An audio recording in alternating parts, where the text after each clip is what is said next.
Okay, so welcome everyone to this meeting of Kingston Planning Board. It is September 29th and 6:30 p.m.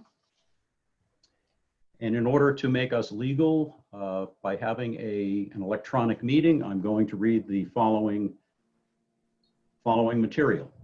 As chair of the Kingston Planning Board, I find that due to the state of emergency declared by the governor as a result of the COVID-19 pandemic, and in accordance with the governor's emergency order number 12, pursuant to emergency order 2020-04, this public body is authorized to meet electronically. Please note that there is no physical location to observe and listen contemporaneously to this meeting, which was authorized pursuant to the governor's emergency order. However, in accordance with the emergency order, I am confirming that we are utilizing the Zoom platform for this electronic meeting. All members of the board have the ability to communicate contemporaneously during this meeting through this platform, and the public has access to contemporaneously listen and, if necessary, participate in this meeting through dialing the following phone number: 1-929-205-6099, and using the password 843-6598-5564, or by clicking the web link to join this meeting by Zoom, and you can find that on the second page of the Planning Board's agenda. And if you don't have a copy of that, you can find it on the Planning Board's website at the Town of Kingston, and that Town of Kingston is www.kingstonnh.org, and go to the section that says Boards and Committees, go to Planning Board, and you can navigate your way to find the agenda, and on the second page is the link to click directly to this meeting. We previously gave notice to the public of the necessary information for accessing the meeting, including how to access the meeting using Zoom or telephonically. Instructions have also been provided on the website of the Kingston Planning Board, as I had described before, at kingstonnh.org. If anyone has a problem getting into the meeting, you can call 603-642-3342, extension 6, which is the Planning Board's office number, or by emailing the Planning Board at pb@kingstonnh.org. In the event the public is unable to access the meeting will be adjourned and rescheduled. Please note that all votes that are taken during this meeting shall be done by roll call vote. So we will begin the meeting by taking roll call attendance, and when each member states their presence, please also state whether there is anyone in the room with you during the meeting, which is required under the right to know law. Okay, so Ellen, if you could start by doing roll call for the board, and we'll get that out of the way. Sure. Glenn Kopelman? Present and home alone. Lynn Merrill? Present at my office alone. Chris Bashaw? Present, currently alone. Eventually my family will be in the background. Richard Wilson? Present, alone, home. Robin DeGuay? Present and alone.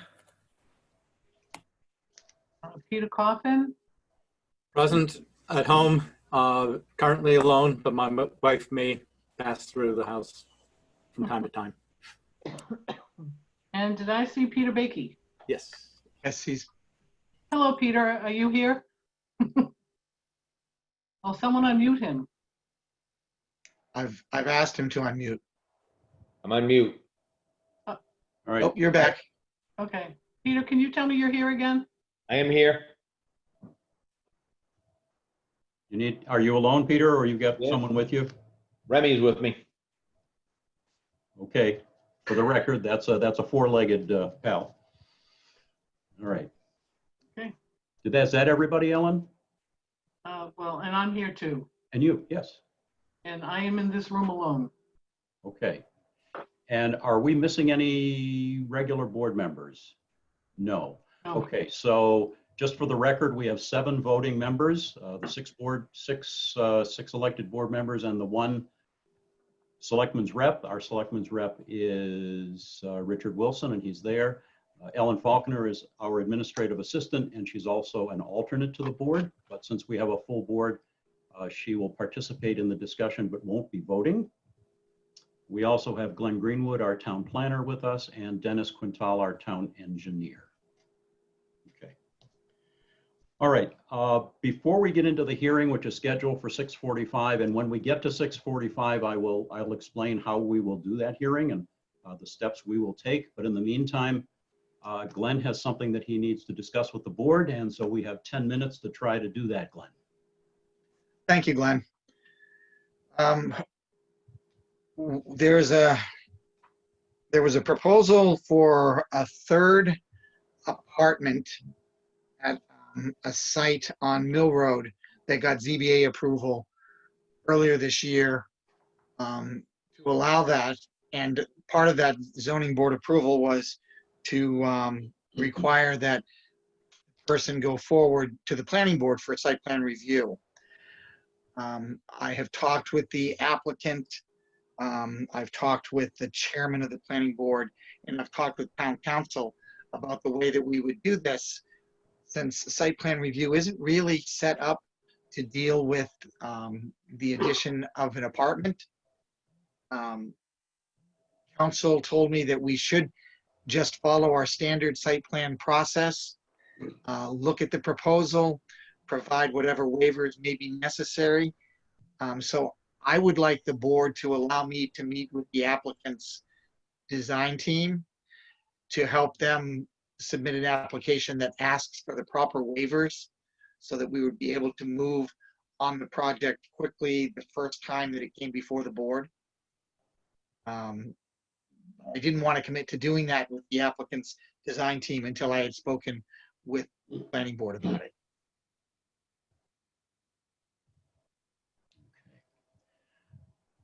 Discussion by the board?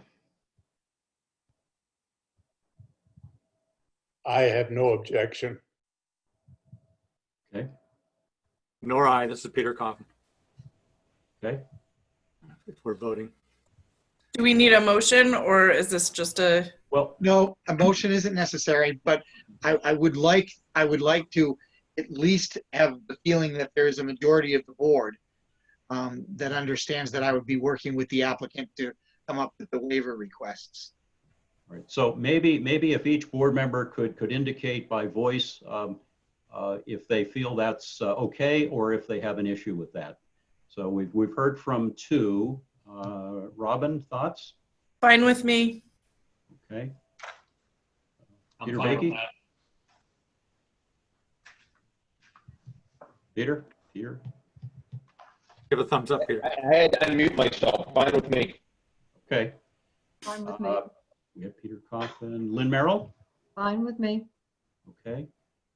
Richard, you said yes. Yes. Chris? I'm fine with it. Did I Thank miss you very any- much. Did I miss anybody? Just Yourself. yourself. Oh, yes, I'm fine with it. Okay. I will get back to the applicant tomorrow. Okay, perfect. All right, well, that didn't take as long as I thought it was going to. So, Ellen, maybe we can take up the issue that you brought up and deal with that now. It has to do with an upcoming, I believe it was a continued application. It was. And the board had in their motion, in order to continue the application, we had to get revised plans and an easement by last Thursday. And we don't have them. Okay, this is for the Fieldstone project, by the way. Mhm. We have revised plans. We have no paper plans. Yeah, Glenn and Dennis both received electronic copies of the plan. Electronic But copies. we have no plans to distribute, nor do we have the easement. And So I they're don't know. scheduled, and they're scheduled for which day? Tuesday. October from today? 6th, I Week from think. today. Okay, Right, and I think I'd mentioned earlier that the easement is critical since it's a second parcel, and we don't have any authority to make a decision on a plan that involves that parcel without any kind of request from that from the parcel owner, which is the Comcast. And I also questioned a while ago about whether the abutters to the Comcast property, since they're part of this plan, needed notification. That probably only involves one property additionally, but we're getting within that 2-week deadline for notification. But we definitely would need the permission from Comcast to make a decision on their property. and Ellen, hang on, Doug, I'll recognize you in just a second. Ellen, the deadline for receiving everything was when? Last Thursday at noon. Last Thursday at noon? hmm Okay. And I checked with Glenn at 1 o'clock and we hadn't received anything by that time. Okay. No, the stuff came in around 2 or so. 2 or 2:30. But not everything. Just electronic copies of the plan sent to both Dennis and me. Right. Richard's waving. Richard, I would recommend that next Tuesday, we continue this for that reason, that we didn't receive the material on time. That way the applicant won't have to re-notify everybody. But I don't think we should, listen to it since we gave them a deadline. They didn't meet that deadline. May I? all right. Doug? Thank you, Mr. Chair. So just for clarification, we were under the impression that we were meeting the required deadline by submitting the plans digitally. That was the deadline that would give Mr. Quintel and Glenn opportunity to review the plans. If paper copies are also required, see, I guess I assumed that the board members, although since we're all meeting remotely, would be looking at those digitally. Not an issue at all to provide paper copies. Certainly can drop off whatever paper copies would be needed and can do that tomorrow. Just to provide a little bit of an update, we do anticipate, we totally recognize that the easement is a necessity. We do anticipate receiving that by Thursday this week, ahead of the meeting for next week. We also received the alteration of terrain permit fully in hand today. That was something that I believe was emailed also to the planning email there. And Got that today. I saw that today.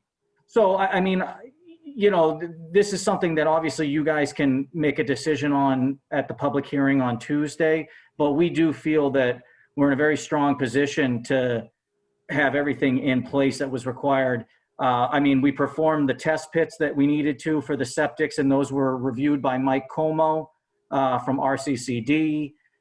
So assuming that Dennis and Glenn are good with the plans, and I believe they will be based on this last submission, there really won't be too much left to talk about, assuming that we have that easement in place. Okay, Doug, I appreciate all of that. Something you need to know, though, is that the paper copies are distributed to board members as well as department heads. And so, yes, the board has the opportunity to look at them electronically once they hit the website, but that's usually after we get the paper copies in. So the board starts with paper. Glenn and Dennis might work with electronic or paper or both.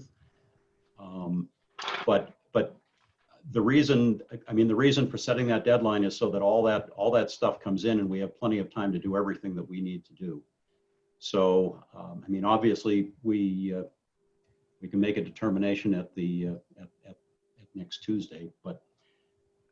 When do your packets typically get mailed out? Did I miss that, or can I drop those off tomorrow and get it? You can drop them off tomorrow, but the office is closed, so no one's going to get anything until Thursday.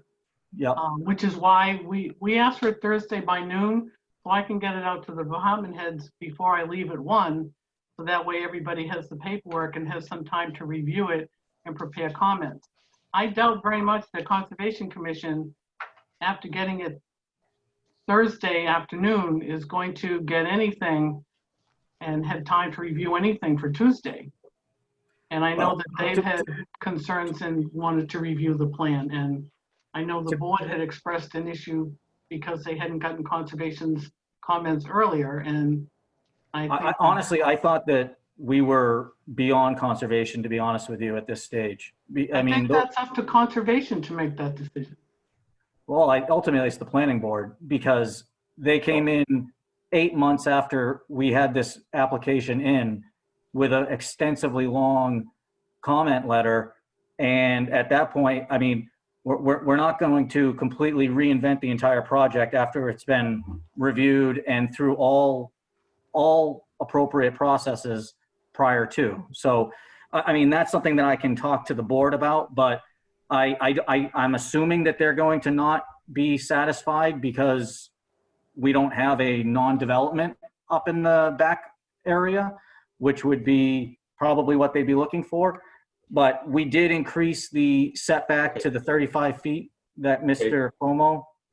Doug, I need to stop you here because now we're getting into details of the application, and the only question we were trying to answer is whether or not this was going to continue to appear on the agenda for next Tuesday, or whether it stay on and we deal with it at that point. So and we're at the time when your hearing is ready to start here. So I just need a sense from the board. Do you have a preference on how we go forward with this? I told you my suggestion. Yes, Right. thank you. I agree that we can leave it on the agenda if the time comes and for whatever reason the department heads didn't have time to review it or whatever, it can be continued on Tuesday, 2 weeks now. Okay. A week now. 2 comments for leaving it on the agenda. Any other thoughts? I agree with leaving it on the agenda. Okay, I agree with leaving it on the agenda. all right. Same here. In here. Lynn, I heard you, but it was garbled. Yes, I agree with keeping it on the agenda. Okay. All right. Chris Bashaw, did you weigh in? I think everybody said they were okay with it. Yeah, I'm good with keeping it on. Okay. Okay. So we'll deal with that on next Tuesday. Okay. So it is now almost 6:49-ish. We'll call it that. All right. I'm going to read the way the agenda has this next our hearings discussed for tonight. And it is for 266 Route 125 LLC at 266 Route 125, Kingston, New Hampshire.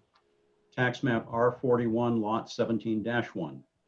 The planning board will be reviewing the following multiple proposals for this application. And there are three segments to it, if you will. There's a subdivision to divide the parcel into 4 lots. There's a site plan for a new warehouse facility and redevelopment of the existing warehouse and office, and also a conditional use permit, which is required by the zone that it's in. And I believe that's related to Aquifer. Is that right, Glenn? Yes, they're conditional use permits Yes. associated with both aquifer and shoreland. Okay. All right. So this is the first public hearing for this application. We had a design review about a month ago, and the applicant has come back with a formal submittal at this point. You all received a very large roll of paper material, and all of the electronic versions of the documents are on the website. So if you needed to look at any of that, you had the opportunity to. Traffic study and so forth, all of that is on the planning board's website. And so as I said, this is the first public hearing for this application. We have significant comments from both our town planner and our town engineer. And I need to ask, Carl, did you as the applicant's representative receive those comments in advance? Yes, do you hear me? Well, yeah, sort of.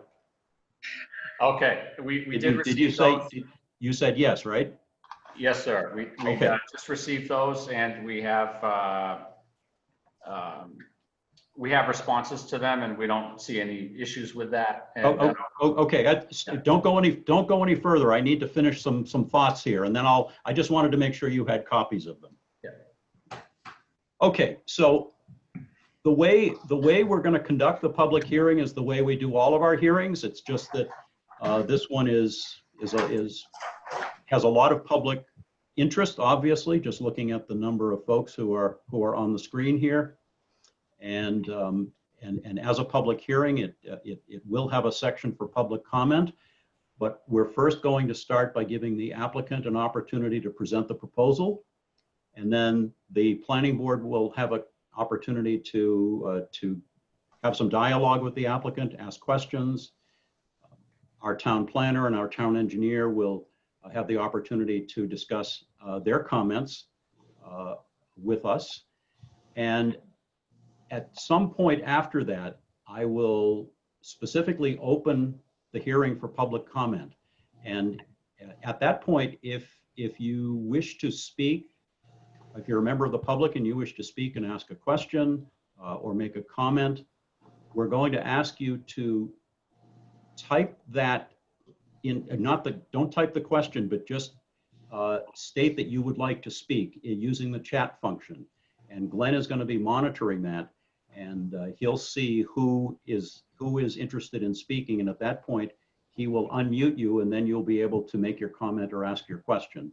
And at that point, I would ask you just to address that comment or question to the chair, and we can then seek to get, if it needs an answer, we can then seek to get that from the applicant.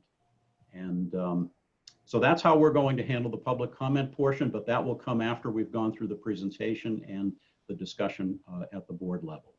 So, okay. So Carl, we talked before the meeting started, and you indicated that that you would like to start on behalf of the applicant for the presentation. Sure. Thank you, Mr. Chair. So my name is Carl Dubé with the Dubé Group. We're in Londonderry, and we're surveyors and civil engineers and landscape architects, planners. And with me, Zooming and in person, a mixture, is John Walters. He's the owner. He's owned the site for many years. Morgan Hollis, who was counsel, and Steve Pernaugh, traffic engineer, who I think you guys know.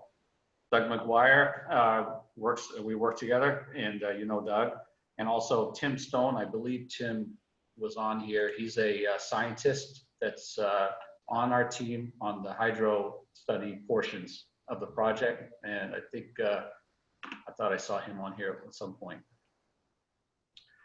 So if it's okay, can I share my screen just to throw up some, throw out the summary sheets? Absolutely. Okay.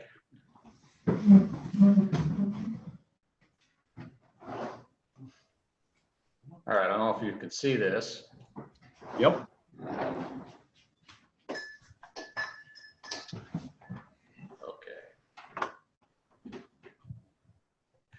All right, so we have a 112-acre site in the Commercial 2 district with frontages on Route 125 and 107.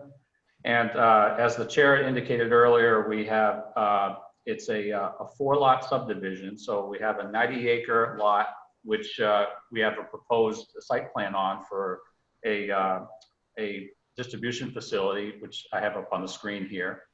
And then we have the existing warehouse facility, which is about 144,000 square feet. And that'll be on, it'll be retained and improved actually for the drainage and septic and everything. That's on a 12-acre lot.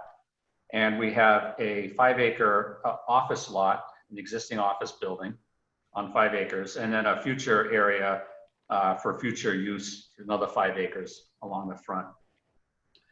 So that is a subdivision, a frontage subdivision, and we did get some comments on there, and most of them were really administratively in terms of action from Glenn, and we received about 14 comments on that. And that's really mostly easement language, which we're going to be getting over to Glenn for legal review, permits listing on sheets, different notes, overlays, impervious data, which we have, which is going to include it on the subdivision plan, things for recordability, 4K areas, that type of thing. Information we already have on other, 100 sheets somewhere else, which will blend into the subdivision plan itself. So most of those, if not all those comments, were actually administrative in nature. I think the lot numbers, the actual lot numbers would be assigned, of course, by the town. We were making some assumptions on the numeration. The standard notes. I thought our surveyor and myself and Doug stamped everything, and Luke from Gove, there might have been a few sheets that we didn't stamp, but that's not a problem. We can stamp those. And listing out monumentation. If we didn't list all of them, I think there's monumentation online, which we have to add if the line's longer than 200 feet, that type of thing. So all the administrative items we're moving forward on and getting those done. We just received these comments a few days ago, and we're already tackling them in a very good, very positive way. And we like those comments because they were all straight to the point, and we're getting right to the point on addressing them. There was an item on some impervious data, which we'll also include on that subdivision. So getting back to a combined discussion, here's the site here. And you can see, I don't know if you can see my cursor. Yep. All right, so the existing building here, you can see here, and that building would be retained, and there's a connector already existing in between this building and an existing office building. We're going to remove that connector and put a lot line through there so we can have the professional office lot separate from the existing warehouse. Both facilities would be upgraded. Their full site plans and drainage treatment and everything is going to be upgraded. The pavement in the back of the existing warehouse, for example, is going to be restriped and cleaned up and improved for treatment, that type of thing. So we're not expanding pavement other than to get around the building. The fire department wanted to make sure we can get around the building, which you cannot right now. But basically any pavement buildings that you see in those buffer areas are pavement buffer, buildings that are already there, other than, emergency access, that type of thing. We do have a small parking lot in front of the office building, which we are also putting in, and that's also getting full treatment. The proposed lot with the 800,000 square foot distribution center, that's what you can see here, proposed building. And we had a meeting with the planning board, and we got a lot of good input from the board. We got a lot of good input from abutters and also from staff and engineering review. And we actually took these plans to the next level. You asked us to pull things away from different zones, increase buffers, et cetera. And we've done that on these plans. I'm gonna go to a buffer summary plan right now.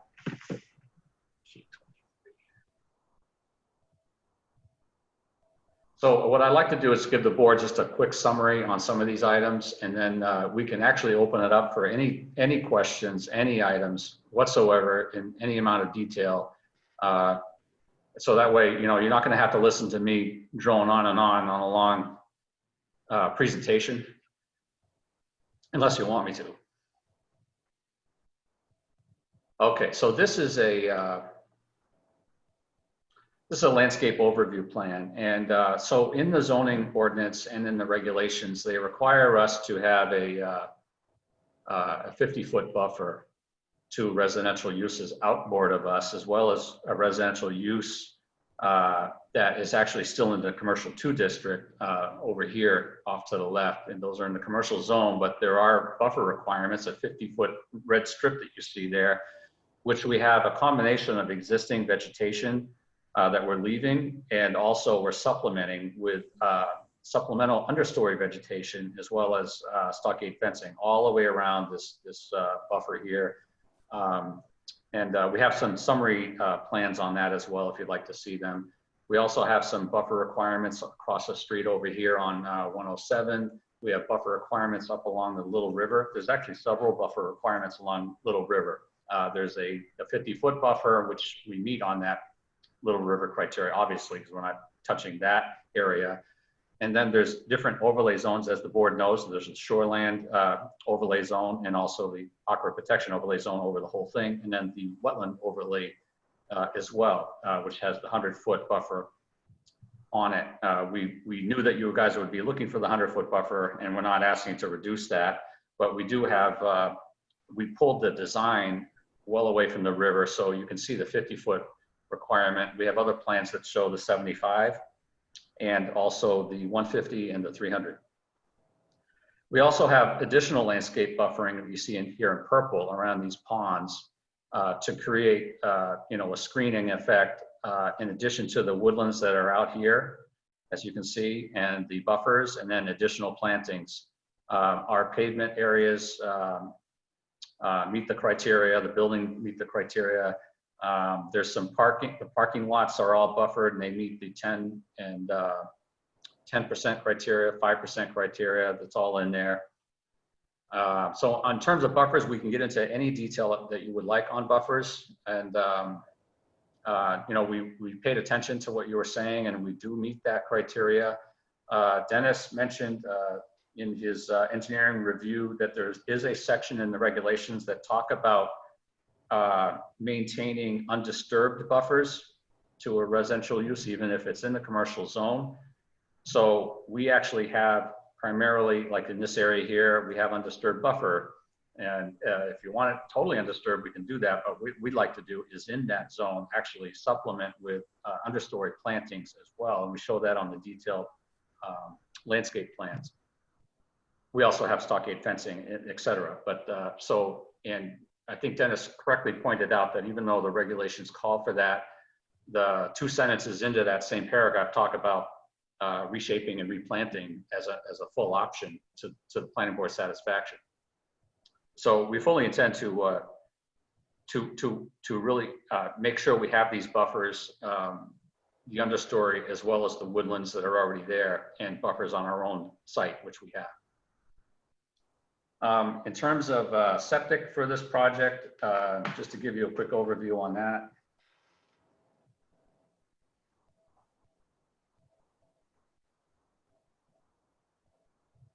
To get to the right sheet.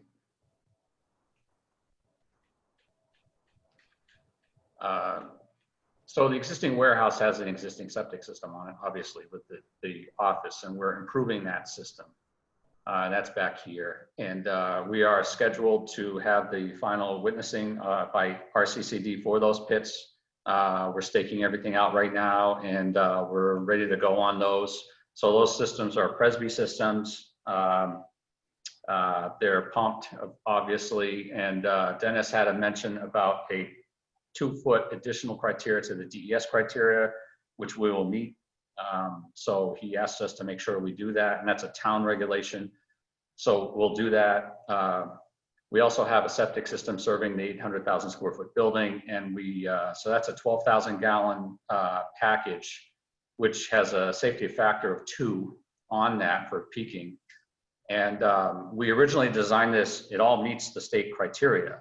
But when we were talking to Dennis, and he wanted to make sure that we equivocate flows, and talking to Tim Stone, the hydro scientist, what we're offering is we're gonna take these systems and actually supplement the treatment on these systems.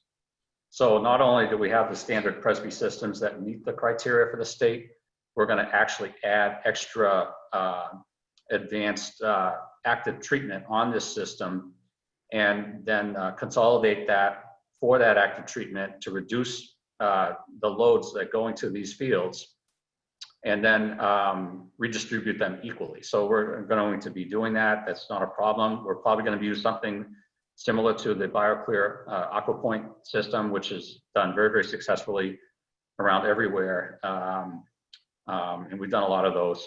So we can basically put this thing on steroids and really, really super treat this water. And I am confident we meet the criteria because the systems we're already designing already have factor safeties in there.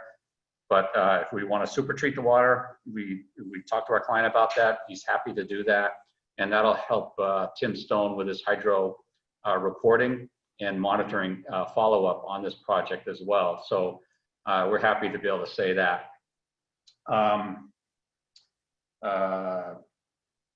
We also have, give me a second here. What Glenn asked us to do with Dennis and the review comments, and this is probably the biggest item, is they asked us to please provide the board more information that supplement the design. There's 100 sheets or so on the zoning criteria for specifically the conditional use permits.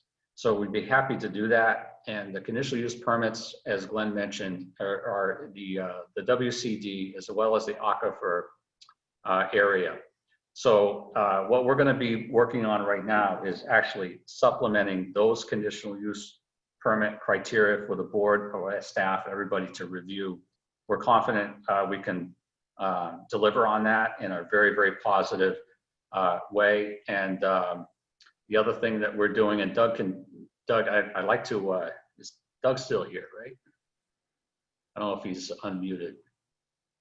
Yeah, I'm here. Okay, what I'd like to do is have Doug step us through a little bit about the drainage, and just to let you know, we do meet the AOT criteria, and there's some subjectivity with this overlay district. Dennis Quintel has offered suggestions to us to actually, I think he would say that we generally meet the criteria, and he's asking us to add more treatment and add more performance on this thing and do some stress tests on it. And we are actually doing that. Doug is saying, geez, Carl, why are we doing that? Well, it's a subjectivity thing with the Aquifer district, and we want to actually add more to this. And Dennis is suggesting some items that we'd be happy to do, actually. So just to let you know, that's where we're coming from. And Doug is right in there with all the modeling and pounding through that to make sure that Dennis and your reviewers can be happy with it. So I don't, Doug, I have the plans up on the screen. I'm not sure what you want me to show, but Can you just bring it to the landscape overview, that colored one, Carl? Yeah, right there. Perfect. So I'd like to just give a general overview for the board of what we're doing from a drainage standpoint. Basically, what we look to do is utilize the outboard areas that are essentially lower, closer to the river, for detention pond areas to provide treatment and storage of the obviously large increase in potential runoff from having such a large scale building and a large scale site. We also utilized an area and maximized as much as we could a recharge area where we had adequate separation to the water table, and also most importantly met the separation for treatment credit from an AOT, alteration of terrain statement or standpoint. We wanted to make sure that we had that required 4 feet of separation for an infiltration practice. And so on a site such as this, there would be only certain areas that could meet that specific criteria. And what we were able to do is do that in the parking lot area.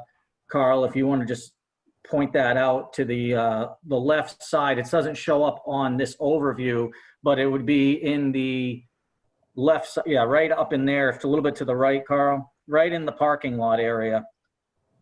Right in there. Yep. So that, where he's putting those little areas, that ovaled area, we were able to put a large recharge system in to promote recharge to the aquifer. And then in other areas, we're storing that peak runoff event and making sure that we're providing treatment. We're utilizing treatment swales, and those drainage areas, we have several ponds throughout the property. We have the one that Carl highlighted already over to the left. We have a small pond to accommodate the access way to the entrance of the New Hampshire, what is that, 107? And then we have another larger pond at the top of the building, as you can see right there. So that area, we have an open detention. We have another one where Carl's highlighting now. And so the nice part about this is that we were able to accommodate the drainage. We were also able to break up, because in a project of this scale, as I'm sure you're well aware, a large portion of this runoff is associated with the roof. And we certainly can't have all of that roof going to one area at one time. And so we have that broken up into all the major ponds. We're recharging a large portion of the roof in our recharge system. Another benefit to that is that essentially you're getting a clean water that you're recharging, as opposed to some of the more potentially polluted water that would be associated with the pavement areas. But we were able to get significant really just to break this up into all the larger ponds and provide that dissipation on site to break that flow up.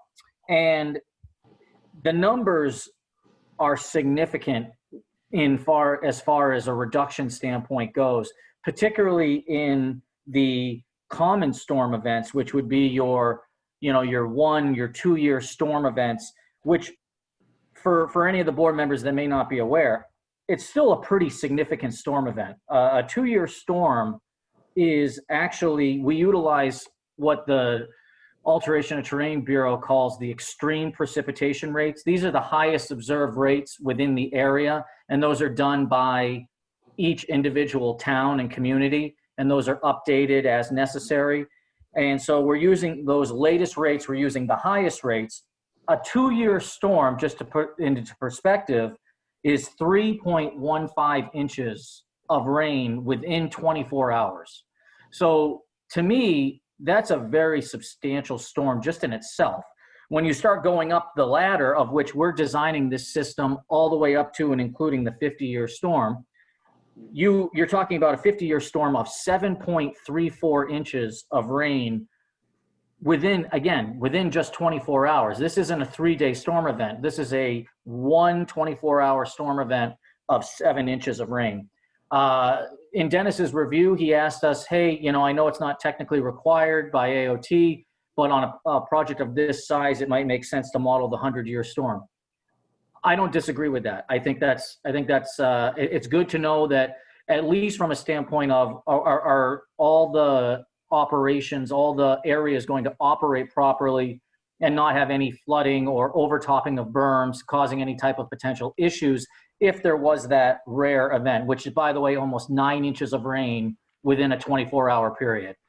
I don't think that's ever happened in this area. But we did look at that already preliminarily. We'll be providing some updated calcs to staff to review that. But our systems do work with that 100-year storm. So don't expect you to take my word for it at this point, but we'll certainly submit all that information as part of our resubmission. And I think what I'll do is I'll stop there on the drainage. I don't want to get too deep into the weeds, but if there's any questions that board members or abutters or other members of the public have, I'd be happy to answer any questions regarding the drainage. And Doug, thank you. But we're going to hold a butter and public questions until a little bit later. Understood. But I do have a question, and it actually popped up in chat, but I was thinking it myself, and that is where you have one of those red ovals. It's right in the center of the parking lot area to the left. I'm assuming that's some sort of a structure underneath the ground. Yes. So what we're using, it's just the scaling of this is just really an engineering. I mean, this type of stuff gets me excited. I don't know if it gets the board members excited, but we're utilizing a storm tech chamber system. And these chambers are we essentially are using, I forget the exact number, but Carl, if you can bring up the area shown on the GU, that would be helpful.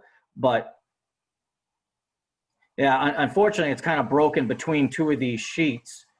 But essentially what you have is a massive field of underground infiltration chambers. What these are is these are like a half circle arc, and their bottom is open.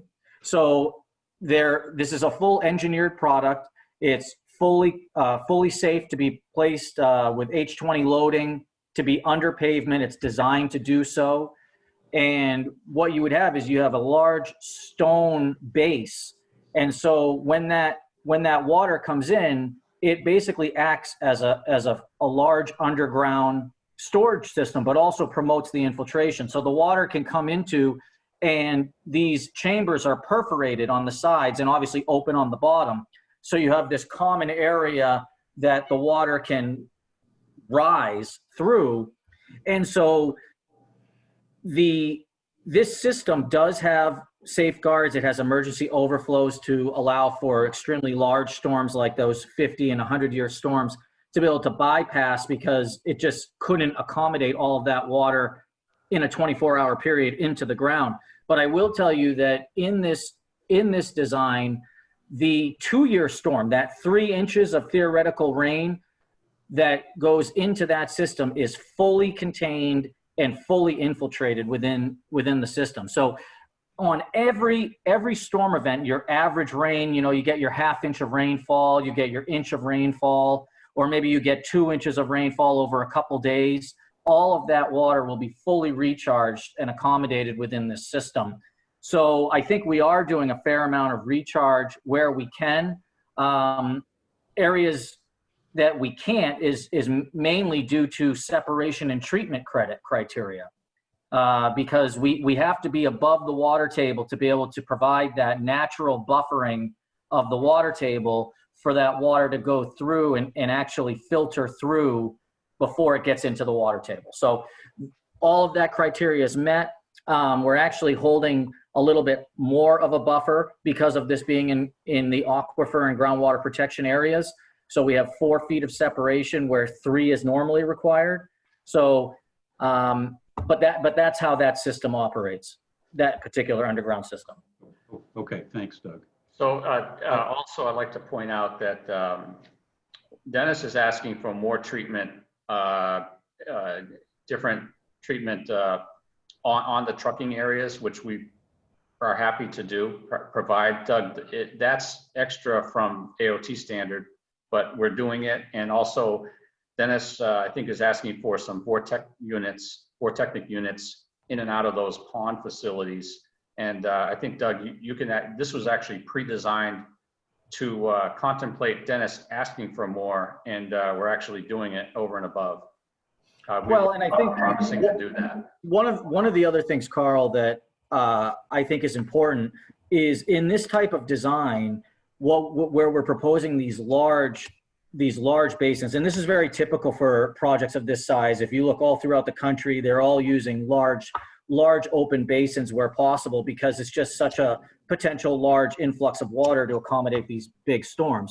But these basins are all proposed to be lined basins because they're not necessarily separated appropriately from the water table. And by line, that means that you're putting in a poly liner or a clay core that would have a very, very low water transmission, almost to zero.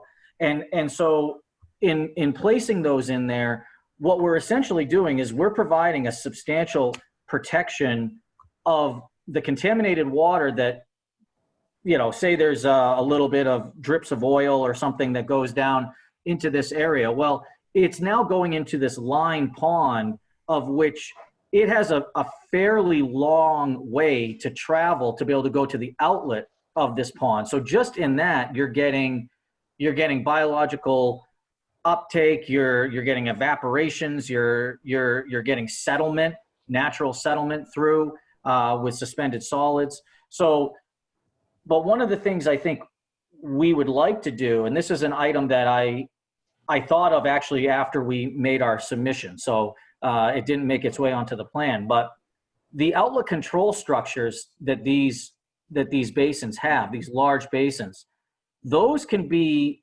controlled with mechanical weirs. And so if there were to be some type of spill or some type of accident on a larger scale of a facility of this size, you could actually be fully contained before it outletted anywhere by just adding one of these mechanical structures. And I think that would be a good idea to do. That's not to say that we would be opposed to adding some additional belt and suspenders, as Carl mentioned, with the vortex units. Those are really what a vortex unit is just an oil water separator as well as a sediment separator. And it would provide an extra level of cleaning before it discharged to this basin. But I think obviously that wouldn't safeguard against a large spill, but this other idea potentially would. So there's certainly additional safeguards that we can add between some of Dennis's ideas and some of the ideas that I had prior to submission or post submission rather. And you know, and those are things that we'll put in and have on the revised plan set. So Dennis, he also provided review comments, and we just received those as well. And so we have action items on all of those. And I don't see us having any issue with any of them that he went through. And we can go through any of those items at length if you want. They range from everything from, you know, checking a detail to checking the split on the subdivision for the impervious area items. And, you know, that's more of an administrative thing. We can make these lots look anything, you know, we want really. So overall, this whole tract meets those criteria. We have summary plans on all of that. So without getting into any detail, the plans that you have show the summary plans for the shoreland area summaries, broken down by, you know, many little sub areas for that and by lot. We also have the shoreline district 15% slope analysis, which is very important as well on those accounting items. And we have the impervious area summaries as well on those. So one of the comments that Dennis or Glenn had was on the existing warehouse facility, if we are subdividing that 12 acres off, but there's existing pavement around it, and we're improving the drainage on it, but those impervious areas by default with a administrative subdivision would put us over on a percentage, then we can look at that lot line and actually rebalance that out, because I know we're way under on the overall. So those are things that we're going to work with Dennis and Glenn on, just to wrap up on his review comments. One last thing, Doug, is he asked about, this is again another stress test for you as well as on the site, but he asked about a type 2 distribution, and you actually are starting to run that through the model to see what would happen. What is that all about? Well, it's certainly not a common request. I haven't ever really run through a type 2 storm, but it's, again, like you said, it's a stress test. This is a large scale project. It results in significantly higher potential runoff peaks that are, you know, compiled throughout the site. The benefit to a site of this size and with the drainage ponds of this size is that we're holding so much water back in these smaller, quote unquote, smaller storms, the 2, the 10s, that there's a significant amount of capacity available. And so I started initially looking at some of those type 2 requests for the type 2 storms, and we're able to accommodate those as well. We actually intentionally had some extra capacity on something of this size. All those ponds, there could be minor changes or minor edits to the layout as we go. A potential user may require some minor changes to the layout. So we wanted to make sure that we'd be able to accommodate minor changes like that. So we do have some extra capacity, and in many cases, we have over a foot of freeboard on these ponds, even looking at the 100-year storm. And so that means you're essentially getting even more capacity beyond the 100-year storm. So, but you know, those are things that I'd probably like to talk more engineer to engineer with Dennis about, just to get make sure what he's looking for I provide correctly, but I did look at it initially and it doesn't seem to be an issue on this site. Mr. Chair, we did a full lighting design that meets the town criteria. The building design meets the town criteria for height and also the building review standards. So we've done that. We have elevations on all the building items here. We believe that it's a fantastic looking building. It'll do well for tax base, and we're being sensitive to the site design as well. The hydro analysis that Doug and staff put together is very, very complex. They didn't skip any steps. And so we are well prepared to continue with Dennis, the reviewing engineers, AOT people, in making sure this model meets all of the criteria, and then adding even in subjective criteria for the board's consideration. So we're actually actively doing that right now. Dennis, the rest of Dennis's comments, I don't want to speak for him because he's here, but snow storage areas, that type of thing. This is a full certified green snow pro site. There'll be a requirement on that with DES standards. He's asking for a little details on the guardrail and the walls. There's one wall here. We're going to add those. He wanted some pavement thickness criteria adjusted. We're going to be doing that, as well as our heavy duty pavement. Here's a track summary on the spreadsheets for the shoreland slope analysis. So we pulled those areas back off the shoreland for these criteria here. So we'd be happy to make any adjustments and move forward with the Glenn and Dennis on those technical review comments. We also have been working very hard on traffic, and Mr. Pernaud did a traffic study. We have some conceptual plans for the rebuilding of the corridor at our front door, all along the corridor there, as well as some mitigation the town would probably like to see. I know Mr. Pernaud is here somewhere. Of course he is. Okay, Mr. Pernaud, do you want to do a summary on some of the traffic work that you're doing with DOT? Sure. Can I just get a radio check? Is the audio okay? Yes, we can hear you. Perfect, thank you. So for the record, my name is Stephen Pernaud with Pernaud & Company. I'm a licensed professional engineer and also a professional traffic operations engineer. And tonight I'm representing the applicant for the project that's been well described earlier tonight.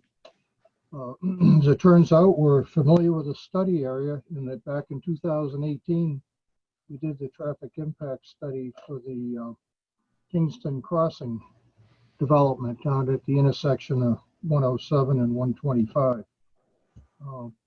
I won't belabor the point about the proposed development. You've heard about it tonight, but this process actually began back in November of 2019 with a scope meeting with the NHDOT, and the town was represented at that meeting. And the overall process is for us to go out and collect existing conditions information, roadway geometry, traffic volumes, things like that, do projections for a future year. In this case, it was 2022 and 2032. Run a bunch of analysis, and all of that for the sole purpose or fundamental purpose of coming up with a mitigation plan. In other words, what would have to be done to make this site work safely and efficiently from a traffic standpoint. You're very familiar with the existing conditions out on both 125 and 107. They're two-lane roads. They both have curves. 125 in the area of our driveways is posted at 55, and the 107 driveway is posted at 40 miles an hour. When we researched available data, we found a DOT projection that in 2019, the section of 125 carried approximately 12,800 cars a day. And by way of comparison, the 107 section is about 3,500 cars a day, apples and oranges. In terms of the counts we did, we were given the opportunity to use the data that we had from the Kingston Crossing project back in 2018 and to factor that up. And we certainly considered doing that. We also considered going out and collecting fresh data for in July of 2020. And we did that knowing full well that we do have a COVID-19 issue going on that has affected traffic volumes. But basically the study area for this project tonight mirrored what we did for the retail shopping center. We also did a speed survey out on 125. This is important for design purposes. I can tell you that the 85th percentile speed, is what we use for design purposes, was 58 miles an hour. Over on 107, people are traveling at 48 miles an hour in terms of an 85th percentile. We did projections for the year 2022 and 2032 without the development. And again, those projections were based on growth rates, seasonal adjustment factors, and we added in that COVID-19 adjustment factor as well. And the DOT did ask for projections down at 125 and 107 with Kingston Crossing in place in the year 2032, just to see what would happen if both developments occurred. We estimated how much traffic the site is going to generate based on several different ITE land use codes. During the PM peak hour, that highest hour of the day, we're estimating approximately 200 vehicle trips. Our trip distribution analysis tells us that the majority, the biggest chunk, is going to travel to and from points south on 125.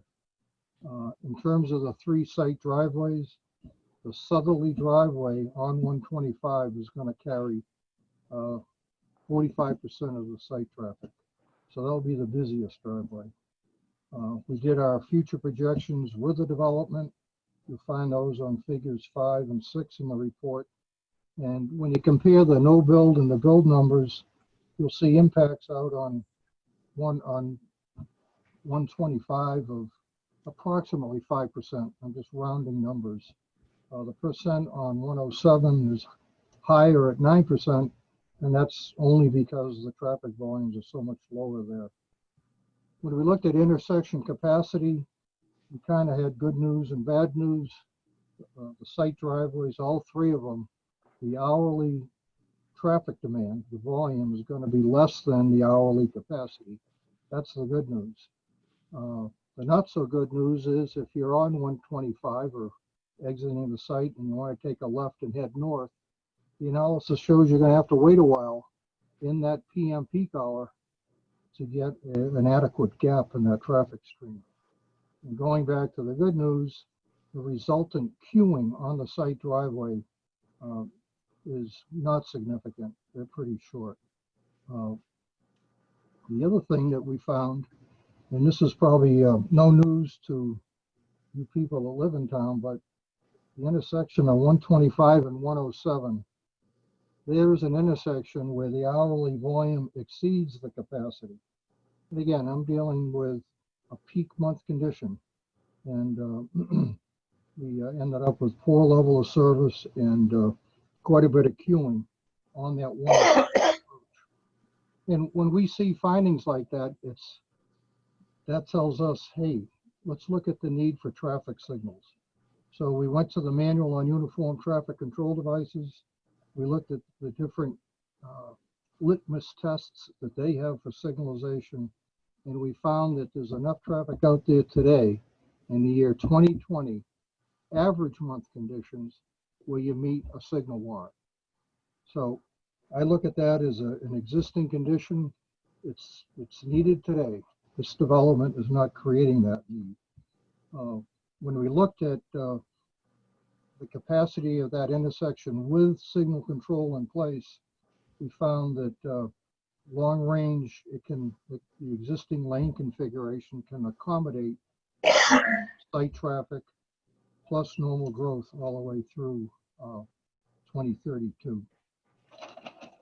We looked at each of the 3 site driveways to determine what kind of lane configuration should you have out there. And on the 2 driveways on 125, we're recommending that the southbound approach be widened to put in an exclusive right turn lane. This is so people entering, cars and trucks entering these site driveways can get out of the through lane and decelerate before turning to the right. Same kind of a finding in the northbound direction at the 2 site driveways. You can see Carl putting it up on the screen. You're looking at a conceptual layout of left turn pockets. So we want to have, or we're recommending, exclusive left turn lanes at both site driveways. Interesting enough, the analysis said you only need 1 exit lane on these 2 site driveways. I reported that back to the client, but they agreed with the idea of going with two approach lanes, and that's what you see on this concept. So technically that's an over design, but what it will do is it will minimize the delay for people exiting, particularly those heading south. They won't have to wait behind anyone waiting to take that left-hand turn out. Based on that speed survey, we're recommending that both site driveways on 125 have clear sight distance triangles established. And what that means is that within these triangle areas, when you look left and right from each driveway, we want to make sure that you've got about 600 feet of sight distance. And again, that takes into consideration that speed survey we did. But the applicant's aware of that. In terms of the mitigation plan, and again, you'll see that on the color drawing that Carl had up, but it just graphically shows what we're recommending in terms of lane configuration and auxiliary turn lanes and things like that. By the way, the intersection over on 107, that's going to be controlled with some kind of a security gate where it's only going to be accessible for certain passenger cars, certainly no trucks. And based on the volumes we're anticipating at that intersection, auxiliary turn lanes are not needed. Just having the 1 approach lane on each leg of the intersection will be more than sufficient. And again, stop sign control. And there we're recommending the standard DOT 400-foot sightline guideline. So establishing clear sight distance triangles there as well. The applicant is aware of the need for the traffic signal at 107. He also knows he's not creating that need. And he also knows that his site traffic is going to make that situation worse. So for that reason, if the New Hampshire Department of Transportation concurs, that intersection will be signalized as part of the mitigation package. But I do remind the board that both 107 and 125 are under the jurisdiction of District 6 and the DOT, and it's their road. They make the ultimate decisions on what happens for mitigation. I can tell you that our study's been submitted to them. It's undergoing the review process. I know from experience, it's like watching paint dry. So it's going to take a while before we get comments. So any conditional of approval that this board may consider at any point in time ought to be subject to 3 driveway permits from District 6. That summarizes my Reader's Digest version of a thick book. And at the right time, I'll answer any questions.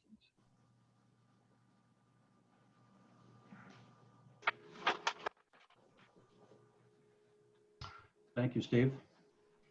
Carl, did you have, you said you had someone on from the hydro. Did you want them to speak before I turn it back to the board? Yeah, Tim, are you there? Yep, I'm here. I stopped sharing my screen, so maybe they could find Tim. He might be by phone. No, he's here, there. Carl. He's there. Okay. So, Tim, can you introduce yourself? We've worked before over many years on hydro studies, and Can you explain what you've been doing? And you've already started that interaction with the reviewer for the town as well, to make sure that your study is going to, the scope of that study is proper for the septic hydro. Okay, can you hear me okay, Glenn and everyone? It's a little on the low volume side, but I can hear you. Okay, I'll get a little closer here. So I'm Tim Stone with Stonehill Environmental out of Portsmouth. I'm a New Hampshire licensed professional geology with, I kind of hate to say it, just about 40 years of experience. So this site falls into the Aquifer Protection District. Rules obviously apply. We fall into Zone B in those rules, and some of those requirements include that we meet 10 milligrams per liter nitrate nitrogen at the property boundary. In this case, we have the Little River on two of the boundaries, the western and northern boundaries, likely the down gradient side of the property. Even though to the north it isn't the property boundary, we assume that the Little River is our compliance boundary. Septic systems, again, the ordinance gets triggered by virtue of the fact the septic systems proposed exceed the 2,400 gallons per day. We're somewhere in the range of about 16,000 design gallons per day, though we expect it'll be quite a bit less in reality. What we're proposing are 7 monitoring wells. 2 of them will be placed next to each other with a shallow and deep well to get some vertical stratigraphy for the site. I suspect we're not going to see too much variability across the site, which is similar in a lot of the aquifer areas. And we'll go through the similar, the requirements of the protection district rules. We'll be doing some permeability testing. Multiple rounds of groundwater elevations will be collected, groundwater sampling for general chemistry parameters such as nitrate, coming up with groundwater flow maps, and putting together an overall hydrogeologic study report with nitrate mass balance or plume modeling to indicate that we won't exceed the 10 milligrams at the Little River or any other property boundary should groundwater be heading in a different direction than what we expect. As Carl mentioned earlier, we have advanced treatment in the wings here to treat the septic effluent. And at this point, as he mentioned, one of the possibilities is the placement of BioClear units by AquaPoint, which have a pretty good track record of getting you down to or below 10 milligrams per liter nitrate on an annual basis. That's pretty much just the overview right now, and we can take any questions later on. I think we're planning to commence drilling to install monitoring wells on Thursday, and we just hope it all goes smooth and we put everything together for the planning board's review. And we have been in touch with Dana Truslow, who is the town's consultant who reviews this type of work. And so we've had some contact with her and make sure we're on the same page, more or less. That's all for now. Okay, Tim, thanks. So your your final report is still pending. Right, we're installing the wells starting Thursday, and then we'll be collecting samples very soon after. So we'd hope to have that in time, within a month, something like that. Okay, and as you said, you're already aware that that Dana Truslow is the town's consultant, and in all likelihood would be doing the peer review on that work. Yeah, we've already had a conversation about it, and she indicated I've also reviewed some of the work that's been done on other properties in Kingston to get a good sense of what the board is looking for and what Dana is looking for. Okay, great, thank you. Carl, is there anything else that you'd like to bring to the attention of the folks who are on this meeting before I start going through discussion with the board and department comments and that sort of thing. And Yes, just in summary, a couple items. I see some questions coming from the abutters, and I know, Mr. Chair, you're going to address those, and we'd be happy to answer those questions. well, what I had instructed folks at the beginning was that we weren't going to take questions in chat. We were going to ask people when it was the time for public comment to indicate in chat that they would like to ask a question. And at that point, we would open their mic and recognize them. Okay. But I realize that stuff has been coming in by chat. And if you've seen something there that you would like to respond to, by all means, feel free. Okay, just a couple items. And, you know, maybe I was unclear on a couple things, but the ponds, there are several ponds, as Doug pointed out, and around the site, several of them, and they all function differently, and they all function very well, we believe. But there is one recharge system under the parking lot, and that is a roof recharge system. I do not believe any trucking goes into that, trucking flow goes into that recharge system. It's a roof only, and then the trucking flows go somewhere else to other ponds. But there is a hybrid of open ponds of all different types and sizes and shapes and functionalities to the best practices of DES, of those practices. So that Doug can point those out if there's any additional questions on that. One question came through on the lighting design. I know, and you know, we could go hours and hours on detail, and we'd be happy to do that. But there is a question on the pole height of the lighting, and our lighting designer, who has a lot of experience doing these bigger projects, and that's why we teamed up with him, is he made this work to meet the town ordinances of the maximum pole heights. So we are not asking for any relief on increasing pole heights or any of that. The town lighting ordinance is very strict, and there's maximum heights to that. We meet that, as well as there's several other minimum, maximum factors and ratios that we need to hit on that, and we meet all of those criteria. Just to point it out. There was one question for Mr. Perna on traffic, which I think you can look at one of those comments, and the degree of vegetation clearing along the corridor. We have site distance plans. I can show you those. There's not a lot required on that for the access on 107. We have the site distance plans on that. I was showing sharing the screen on that earlier, and Mr. Perna can talk about that, or I can talk if you need to. The signalization is going to occur at we're adding the light package, the signal package at 107 and 125, not at our front door, but actually that would benefit the whole town in general. I think there was a comment about shoreland, state shoreland criteria from Andrea, and this site does not, the DES shoreland criteria or permitting criteria does not apply to this site at all. And, but the local shoreland ordinance does, and that's what we're doing. I believe even if the state shoreland permit criteria did apply, we don't need that permit, but even if it did, because the little river in this area is not on the rivers or water body trigger point for that criteria. But even if it was, I believe that we would meet that criteria. There are a couple other comments here about tractor trailers swinging. There was an ask about Marshall Road entrance for tractor trailers.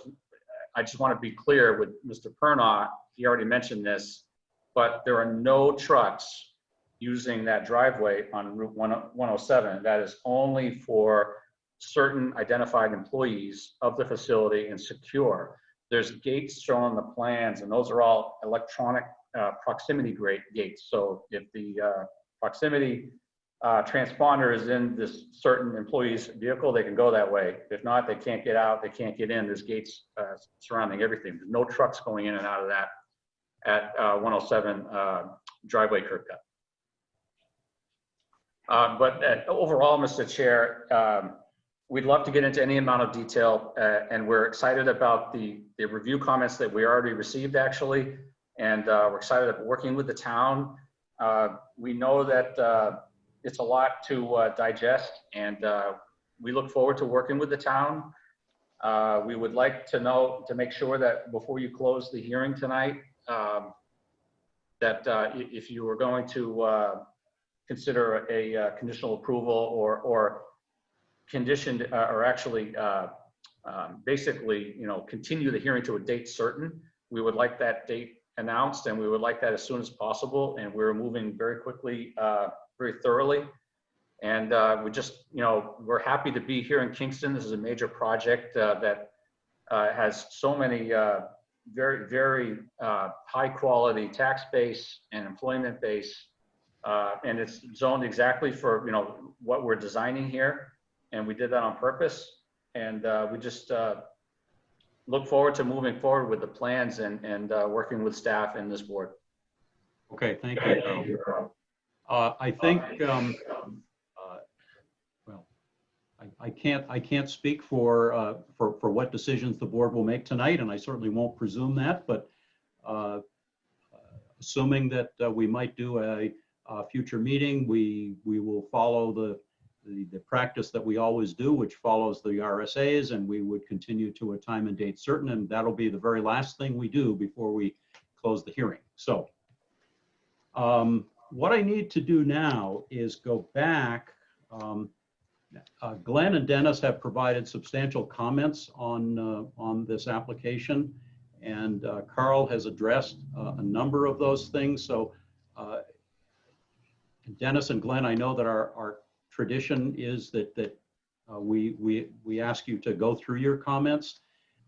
I think I would still like you to address the application and maybe summarize or pick and choose some of the comments that perhaps maybe haven't been addressed already, or things that you think the board should be considering. And Glenn or Dennis, whichever of you would like to go first. I'll go first. Okay. All right, so I have basically 4 pages of comments that I've split really in 3 ways. Procedural issues that I talk about up front for the board to consider, then comments on the subdivision proposal for the project, and then comments for the site plan review aspects of the project. So up front with the procedural questions, I just wanted to remind the board that there needs to be a discussion about invoking jurisdiction. I want to go on record as saying this is by far the most comprehensive development plan that I've reviewed in the town of Kingston in the last 35 years.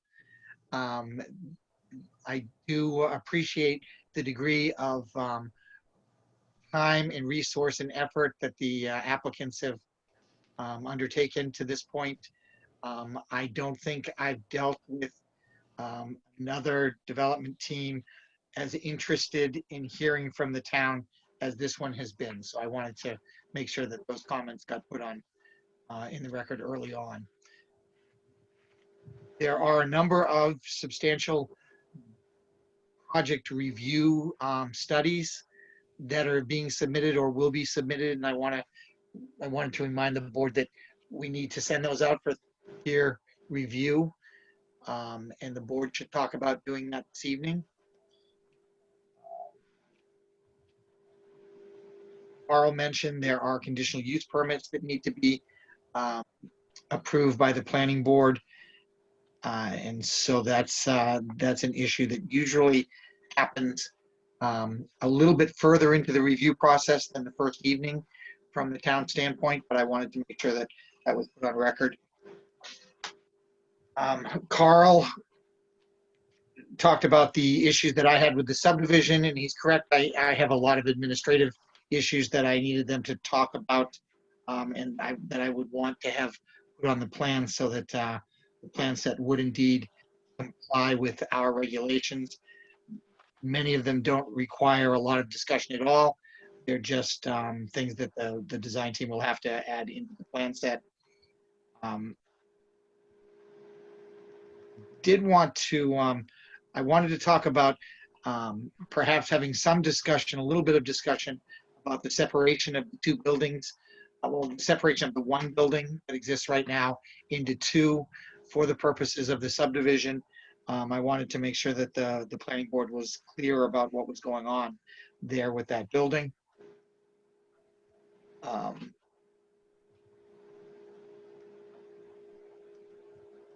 think that summarizes my subdivision issues. For the site plan review, yeah, I have 18, 19 of them, and I certainly do not want to read through them all. I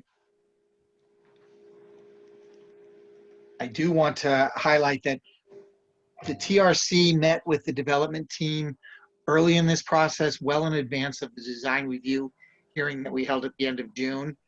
And I would like to convene another meeting of the TRC. And specifically, I'd like to use the regulatory matrix scheme that the developer has created, the first couple of pages of his plan set, where he goes through our regulations and describes how he's either complying or intends to comply or doesn't feel that there's a need to comply with certain parts of our regulatory structure. That is a really great key and a great source of information. And I would love for the TRC to basically spend a meeting looking at that, making sure that everybody agrees with the statements that are made there and how that compliance is occurring. So I would hope that the board wouldn't be in opposition to me convening the TRC in the next couple of weeks in order to do that. Just for clarity, we have a lot of folks on who might not be familiar with the acronym TRC. Sorry, Technical Review Committee. So it is a group basically made up of the department heads in the town, the fire chief, the police chief, the building inspector, the chairman of the Conservation Commission, the town engineer, myself.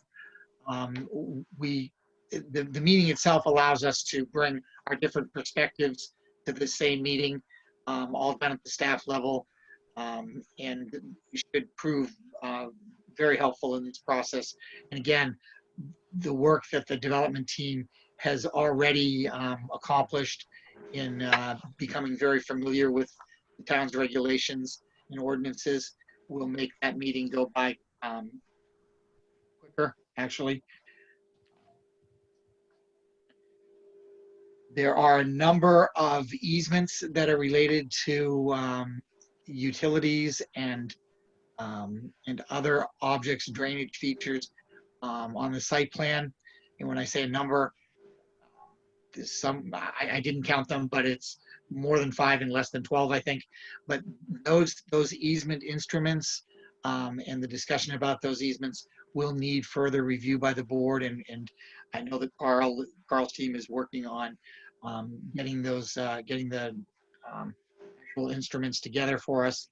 So that's something that we will have to give more attention to. I'm very interested in the access of employees to the Marshall Road intersection.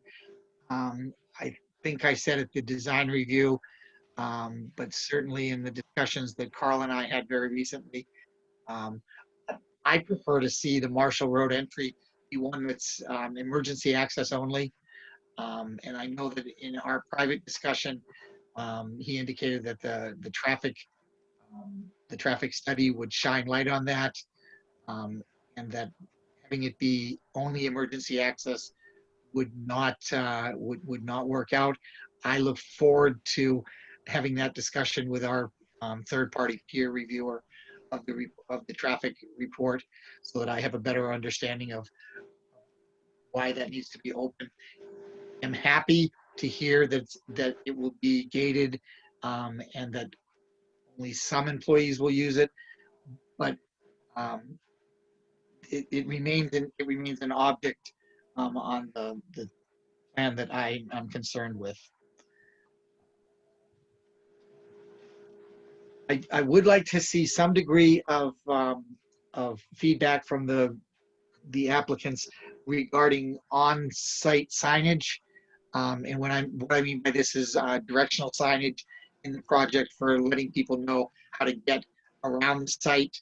I'd like to see some examples of what that would look like.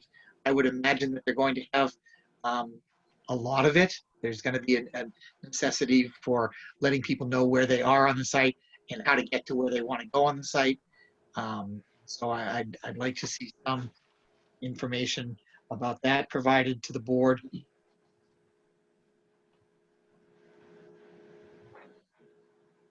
And I think with that, those statements, I will defer now to Dennis. So thank you. Okay, thanks, Glenn. Dennis, there you are. So I've got a number of comments and I'll try to go through them as quickly as possible. So I did get a copy of the plan set and also of the application and to AOT and drainage analysis. Can you hear me okay? Yes. Okay. So starting with number one, dimensional ties should be provided, which is a drafting thing, which is easy for them to fix.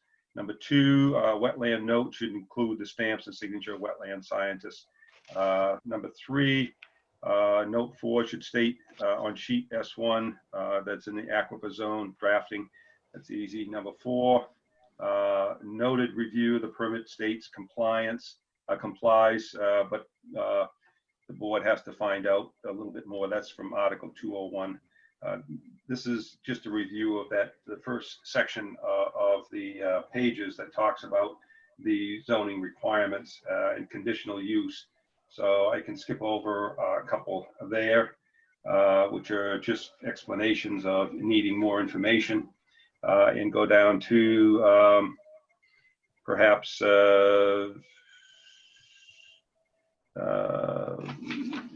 skip over some of the stuff there. Number 11, Article 904-6D, required disturbance natural buffer in a residential zone. That's about some more explanation about that area within the 50-foot buffer zone and how that's going to be mitigated. Parking requirements, if they're not able to be met, must shown that they meet adequately meet the requirements. I think that Carl mentioned that at one time on a previous preliminary meeting, so perhaps that could be explained a little bit more. Again, Carl talked about number 13 talks about the sanitary disposal systems. So he talked about that, so I don't have to go over that. Number 14 shows sheets 5 and 6 show that the corner of the existing building is 60 feet off the edge of wetland, and the pump house is about 36 feet from the edge of wetlands. But the plans don't show where the 100-foot buffer zone line is, so it might be important to show where that line is to see how much of an impact that is percentage-wise to the setback to the wetlands. Sheet 31 is the grading and drainage plan. Outlet to the wetland pond on the southeast corner of the lot shows proposed pond level 8 feet lower than the existing water table. And that's on the southeast corner, which is on the Bresnahan property corner. And being that deep, the water table would be lowered significantly, and being that close to the property line, thinking that perhaps the vegetation on the abutting property would be affected. Perhaps show plan design and grading for the end of the drainage that goes onto the state highway also. Number 16, grading for lot 17-1 extends onto the subdivided lot 17-1-3, show the limit of the easement required on this lot. I think there is one there, but I'm not sure it captures where all of that impact to that abutting lot. Number 17, sheet 31 does shows a gabion stone wall and drainage piping for the surface water runoff from the subject property onto the statewide highway right-of-way, Route 125, then flows southerly discharging onto the abutter's property, which is the Bresnahan property. An easement probably may be needed, and perhaps provide and show how they have the right to do that development within the right of way. Number 18, stormwater treatment is not providing for the runoff from the detention pond in the F2. 19, sheets 32 and 34 show disturbance in the 50-foot buffer with swales. The landscaping plan B does show revegetation of the buffer, and recommending density to be similar to what's shown for the requirements for zone C1. Perhaps the limit of the 100-foot buffer line can be also be shown on that, which would be also shown as what the setback would be in that area. Number 20 would be sheet 33, riprap should be shown as a drafting issue. 21, sheet 34 shows proposed development within the 100-foot buffer zone, shoreline buffer, and 50-foot natural vegetation. Perhaps the applicant can provide mitigation to equal a benefit to the disturbed area to the existing wildlife in this area. Also provide notation for compliance within the buffer to the abutter or note waiver on the plan. Number 22, recommends square footage of the bottom of the detention basins be labeled on the plans. Number 23, as a drafting thing, a drafting item. Number 24, 35 to 30, sheet 35 to 37 showed grass treatment swales are shown with riprap apron at the culvert outlet, flared end section, and therefore the length of the grass treatment swale is less than what's shown. Grass swale should not include the riprap area. So again, that's a drafting issue. 25, level spreaders should be designed at the end of the treatment swales to prevent channel erosion. Again, probably some drafting. 26, easement must be provided on lot 17-1-3 for the underground electric. Show the limit of the easement. And that's on the northerly side, I believe, of 17-1-3. Sheet 56, septic overview. The proposed warehouse distribution facility calculations show the wastewater outlets from one building, each proposed to be 25% of the total projected flow from the building. I question how the operation of the facility will be able to control the employees to each system, or if it's going to be greater than 25% to one of the systems. So I don't know how that can be done, but maybe there's internal controls within the building that each employee has the rights to only one bathroom, one section. I don't know how that gets done, but perhaps they can answer that question. Number 28, septic tank size requirements should be looked at. Number 29, shoreland area summary. Again, we talked there about the percentages, and I think Kyle mentioned something about that earlier, about the percentages of the lot after it's subdivided doesn't meet the minimum requirements. So that was talked about earlier. Number 30, sheet D2, construction sequence should be add that a pre-construction meeting should be required. Number 31, outlet structure detail has been labeled for galvanized sheet grading, but I couldn't find the note that's required that it's references. So that's a drafting thing. 32, 33, those are drafting. 34, the O&M, the operation and maintenance notes state that upon inspection that the pipe header to the chamber system requires cleanout when sediment volume has reduced the storage capacity by 25%. I find that pretty extreme and believe that this system must be pristine, and recommend that a note saying that any accumulated sediments found in the system be removed. 35, sheet D6. It's likely that excessive number of contaminants in the stormwater runoff from the paved surface area. I recommend that all catch basins be equipped with hoods over the outlet pipes. There are different types, eliminator, snouts, or any type of things to prevent the materials and contaminants from floating things from leaving the catch basins. 36 D7, the driveway and parking materials for construction shall conform to the typical parking cross sections.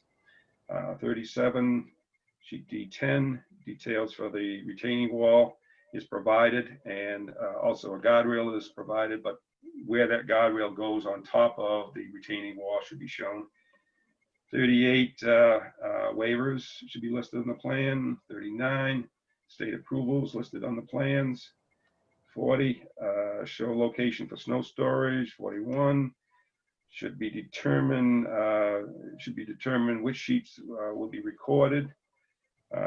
42 requires that each lot provide a 4,000 square foot area for the septic systems, and within that 2 test pits should be provided. 43, the stormwater management narrative states that the stormwater drainage mitigation was designed in accordance with DES current minimum requirements. That goal is to provide calculations for post-development rate of runoff to be equal or less than pre-development. This design result shows achieving that goal. In most cases, that would satisfy the town reviews. Today, we understand there have been and will be changes to global climate which affect rainfall. Perhaps the regulations will soon need to be adjusted accordingly, and the town must consider long-term impacts of proposed developments in order to meet current MS4 requirements.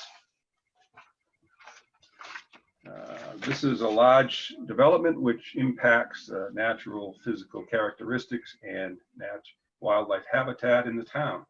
An important function of these features is to filter stormwater, protecting the quality and quantity of the town aquifer zone. Just as important to this is protecting the quality is the quantity of runoff downstream to abutters and drinking water supplies. Although this design objective is to meet the minimum requirements, perhaps additional mitigation should be required. Calculations show that the volume of stormwater runoff to Little River then offsite increases 47% for the 2-year storm event, which equates to almost 800,000 gallons, and 23% for the 50-year storm event, which is over 2 million gallons. This is a significant volume of water that is not being conveyed to the aquifer. What is that impact to the aquifer, and what is the impact downstream to this increase in volume runoff? More infiltration is, I believe, is needed. Furthermore, with the size of the pavement and proposed traffic, I do not believe that the proposed detention basins and grass treatment swales capture 100% of the contaminants that will get washed from the proposed impervious surfaces. Therefore, I recommend that additional design mitigation be provided with the hoods for the outlet catch basins. I recommend pretreatment of vortex or similar devices be provided at the inlets to each detention basin. These are hydromatic separators structures that claim to remove hydrocarbons and sediments down to 50 microns. Number 44, for the town to get a better understanding of future water impacts, perhaps the design engineer can provide the 100-year event, which is what Kyle talked about, and also the type 2 rainfall distribution. But obviously they talked about that, and I can talk to them on a one-to-one basis about that as well. Number 45, DES fact sheet is provided for best management practices for salt use minimization. It's presumed that this and the associated salt minimization plan will be implemented and followed, and the guide to control invasive plants is provided along with that O&M plan. Number 46, infiltration feasibility report is provided. Contractor shall ensure 2 feet of proposed material below the infiltration system. Again, that's to meet the requirements for infiltration. 47, it's required that engineering inspection, a bond is required for engineering inspection. 48, another requirement that the performance guarantee is required to be finalized prior to the approval. And 49 is that guarantee must be in place prior to construction on the site. Number 50, the O&M manual procedure for must be reported in the registry of deeds. And those are the few comments that I put together, and I think a lot of them can be addressed fairly easily, and I think all of them can be addressed, as Kyle said, one way or another. Okay, thank you, Dennis.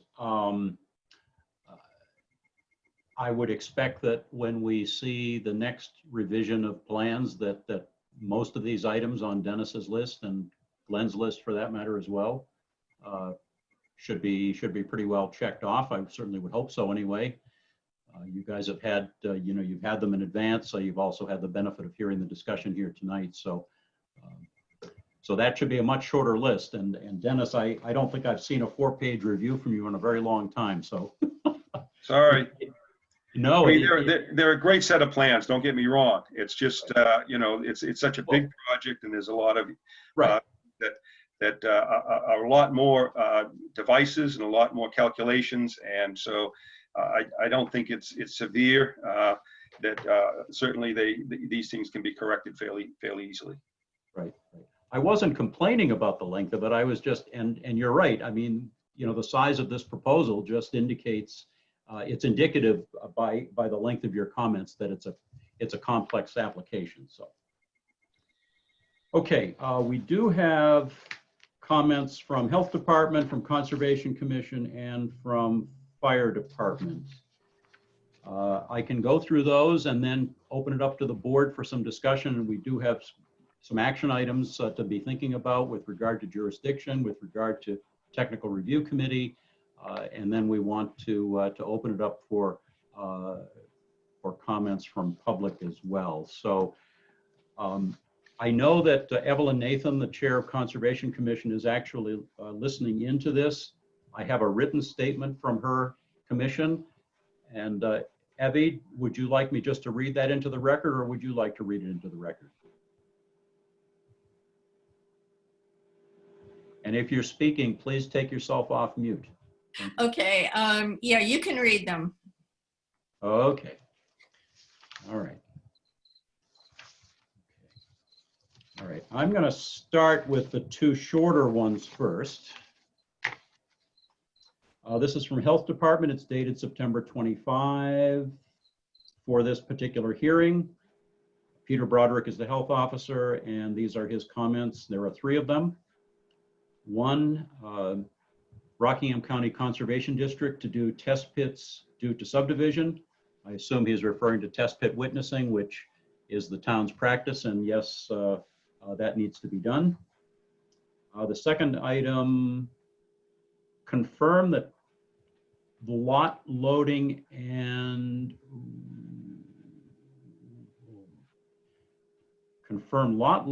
restaurant paper or china.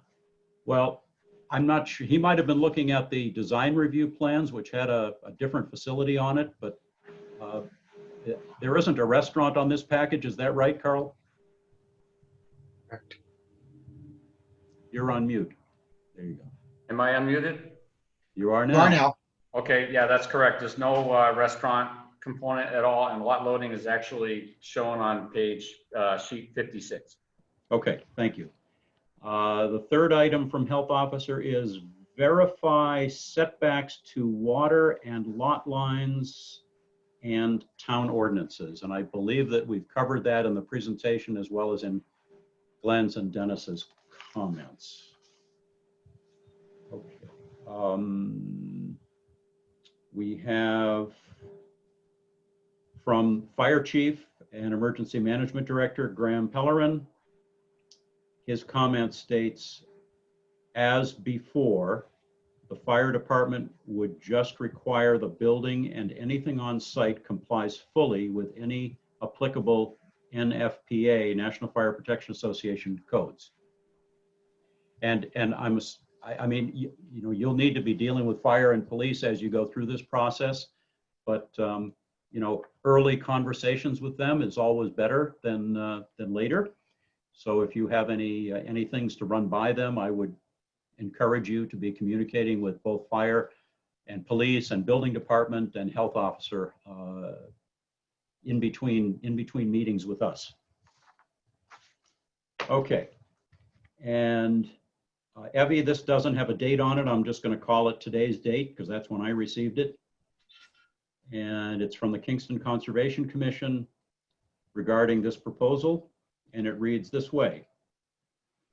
This project is proposed to be built partially within the 300-foot shoreline protection district set aside by Kingston Ordinance Article 205. The ordinance was enacted to, quote, maintain and enhance the water quality of the Great Ponds, Little River, and its tributaries, end quote, etc. The Little River is a third-order river and a tributary to the Exeter, a protected river in the New Hampshire Rivers Management and Protection Program. This project also falls under the Comprehensive Shoreline Protection Act, RSA 483B.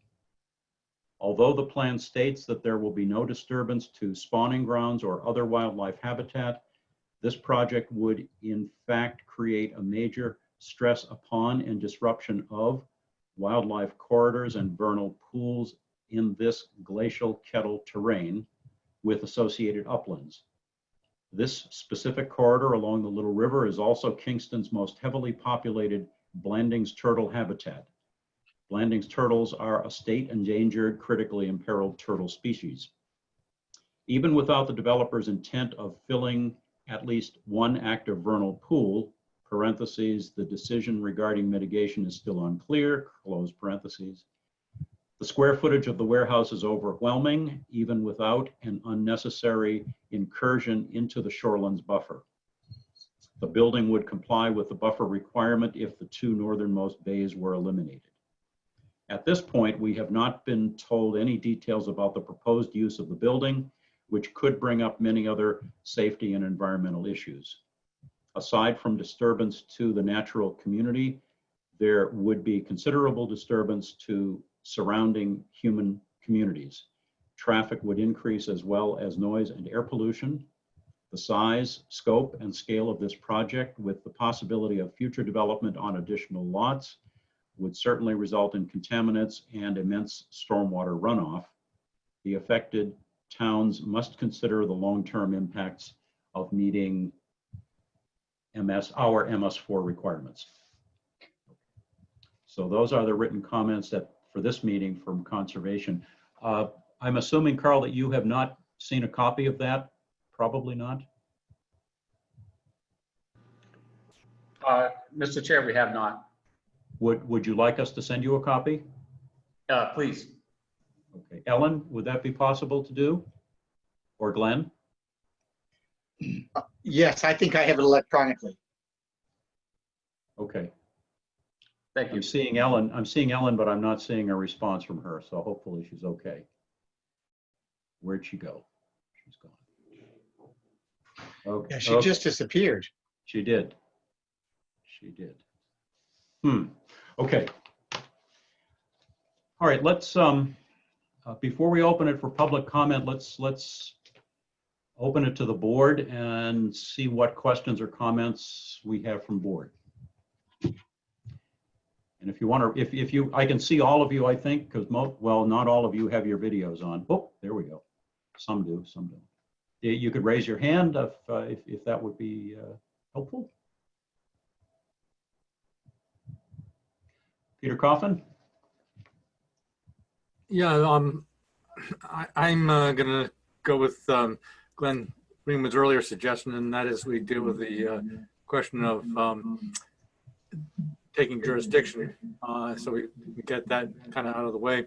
It looks to me like these are very complete set of plans. They have a lot of things they're going to be making adjustments to, but I would ask Glenn Greenwood and Dennis if they both feel that these plans are sufficiently complete to accept jurisdiction. Glenn Greenwood, I guess. What's your opinion on yes, that? sorry, I was just sending that to those Yes, yeah, that's right. things to Carl. Yeah, I mean, it's starting the 65-day clock. I say in my comment memo that there are pluses and minuses of doing this, but I've got to tell you, I've never dealt with a more complete set of plans on a project than this one, and My advice to the board would be to invoke jurisdiction. Okay, and Dennis? Okay, so I would move based on the advice of our professionals here that we consider this plan sufficiently complete to accept jurisdiction. I'll second that. All right, so we have a motion by Peter Coffin, a second by Richard Wilson, and hopefully someone's still taking minutes here. Because I don't see Ellen anymore. Recording. We are recording, fortunately. We're recording. Okay. Okay, motion second. I'm going to ask for further discussion, but I'm just going to do a quick explanation of what this means, primarily for members of the public. If the board votes to invoke jurisdiction, it's merely recognizing that the plan is complete enough to be considering it for further action. It doesn't mean that there isn't going to be further work done on it. And it does, if the board does vote to do this, it would start the statutory time clock of 65 days by which the board has to make a decision on it. Now, that doesn't mean that if at the end of 65 days, there are still issues to be worked out, that time limit can't be extended by agreement of both parties, the board and the applicant. So just so that everyone's clear on that. All right. So any further discussion from the board on the motion to invoke jurisdiction? All right. Okay, then since I still don't see Ellen, I'm going to call the roll on this and get your vote, either yay or nay. And I'll try to do this as I see them. Lynn Merrill? Yes. Peter Bakey? Yes. Peter Coffin? Yes. Robin Duguay? Yes. Chris Bashaw? Yes. Glenn Koppelman, yes. Did I miss anybody? Richard. Richard, geez, well, you're in the witness protection program again. So On purpose, yes. Whitebeard. All right. So I believe that is unanimous then. So we've invoked jurisdiction on the plan. Ellen's back. And Ellen's back? Okay, that's good. All right. Well, while we're on the issue of some items here to check off the list, would someone like to discuss or make a motion about allowing Glenn to bring the technical review committee together? I make a motion. Second. Lynn. Okay, I heard Lynn and I don't know who else. Lynn, go ahead. I make a motion that Glenn Greenwood assemble the technical review committee. I'll second that. Motion by Lynn, second by Peter Coffin. Further discussion? All right. Oh, Ellen, would you like to call the roll on this one? Oh, you're muted. I can't hear you. I'd love to. There we go. Okay. So Glenn Koppelman, Yes. Lynn Merrill, Yes. Richard Wilson, Yes. Robin Duguay, Yes. Chris Bashaw, Yes. Peter Bakey, Yes. Peter Coffin. Yes. Okay, that's everyone. Mr. Chairman, I make a motion that we send the traffic study out for peer review. Okay. I'll second that also. A motion by Lynn, second by Peter Coffin to send traffic study out for peer review. Oftentimes we would use Mr. Pernoff for our peer review, but since he did this one for the applicant, we need to select another professional to do it. And Glenn and I had a chance to chat a little bit this afternoon. And Glenn, do we need to actually select someone during this time, or can we just? No, if the board is comfortable with perhaps the chair, the vice chair, and myself coming up with who we would send it to. that acceptable to the motioner and the seconder? Yes. Yes.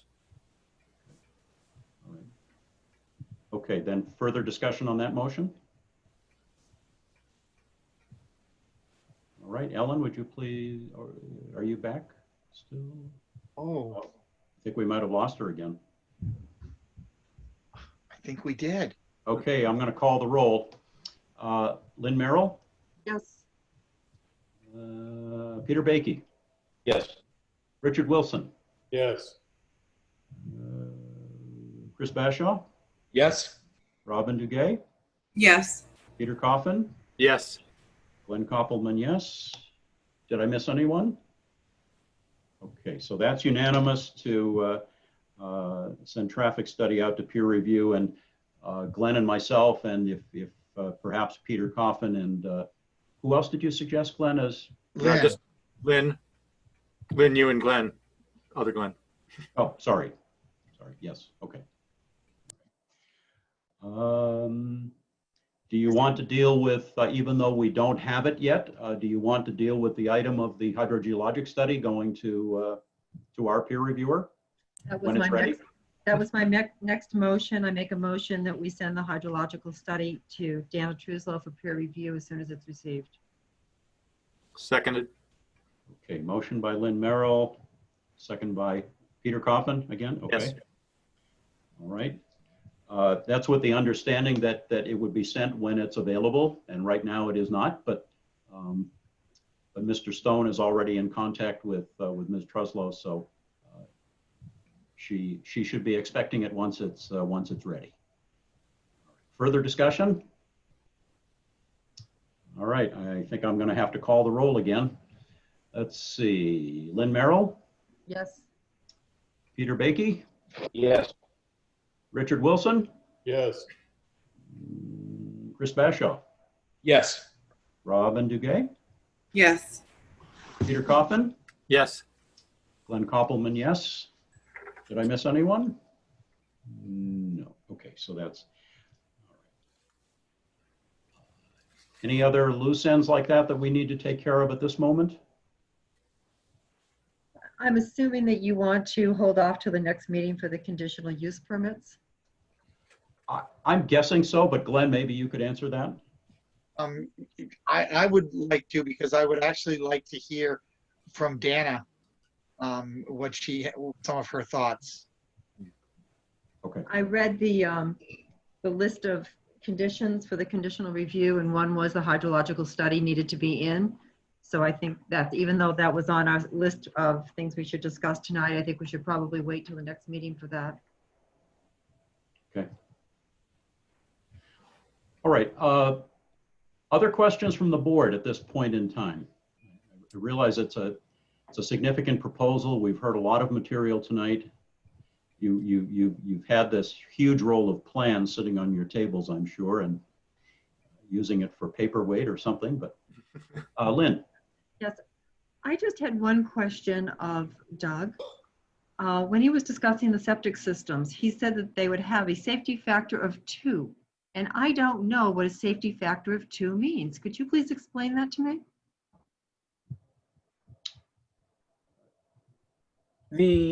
With regarding the septic systems, Carl, I think that was you were mentioning about the septics, weren't you? Or Well, you can go ahead and answer it. so I guess I might not have been paying attention to that part. I gotta be honest with you. Yeah, actually, I'm sorry. actually, that's an excellent question, because I think I saw some of the Zoom group chat talking about employees and numbers and everything. So on the septic design flows, some of the comments that were received at our first hearing were talk about making sure that we have sufficient flows for employees, including truck drivers, that type of thing. So on the septic overview plan on page 56, we broke down the design criteria for each system, which are really the bones, the data, the raw data and the bones of the septic permits that would be filed with DES and also the health officer, that type of thing here through RCCD for review. So in those calculations, we use NHDES WQ 1000 regulations.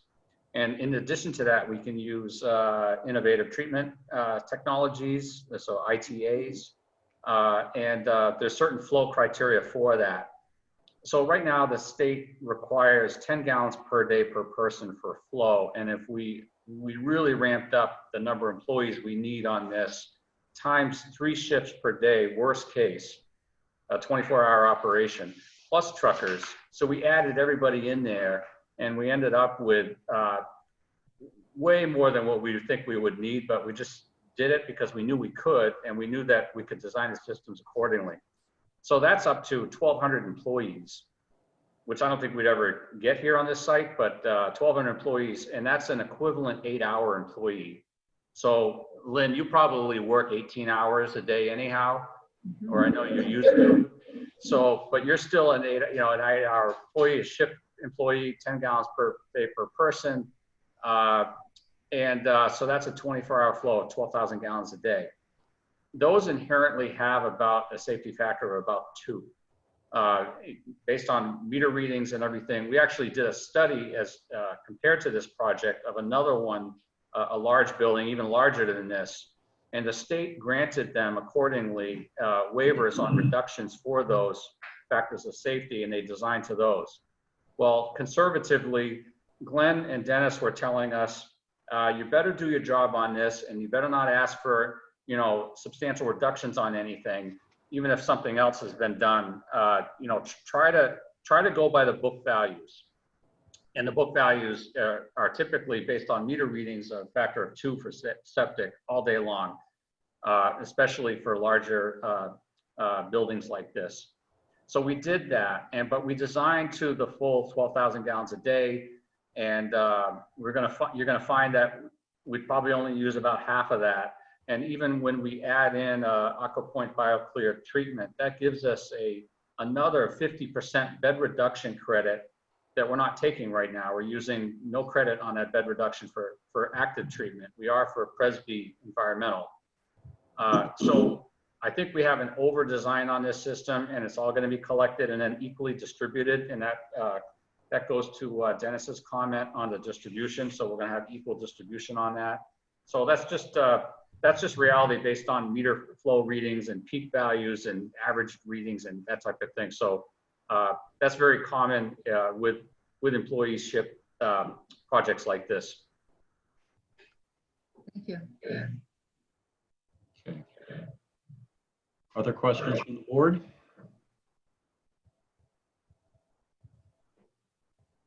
All right. Glenn? Yes. I'm just was a little curious whether the 50-foot vegetated buffer maps that they showed to us, was that in response to Glenn or Dennis's comments about the buffer? Because you do have a note in here that on page 2, where you're talking about compliance with the local ordinances, that abutting a residential property, 50-foot vegetative buffer. And I know you discussed that you were going to do that, but then on pages 9 and 12 of the plans, it only shows a 20-foot buffer along the abutters, the residential properties. And I was wondering if that just hadn't been changed yet, or if you were planning to make that into a 50-foot buffer. Mr. Chair, can I address that? Yes, please. Can I share my screen? Sure. Okay, so just getting to the plans.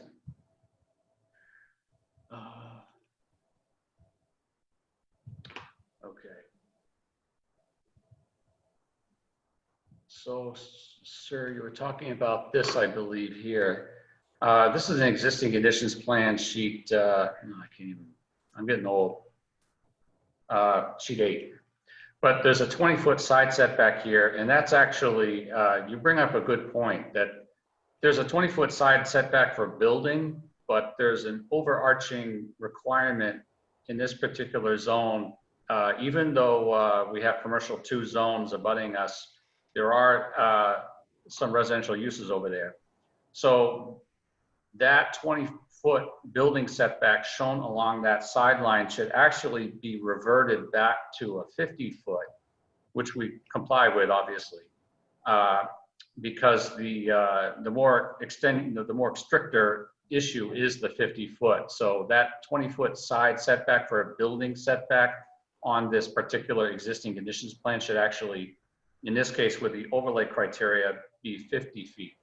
And that's a good point you brought up, good catch. And on our plans though, we actually do provide the 50. And within that 50-foot buffer, okay, we show it right here, okay.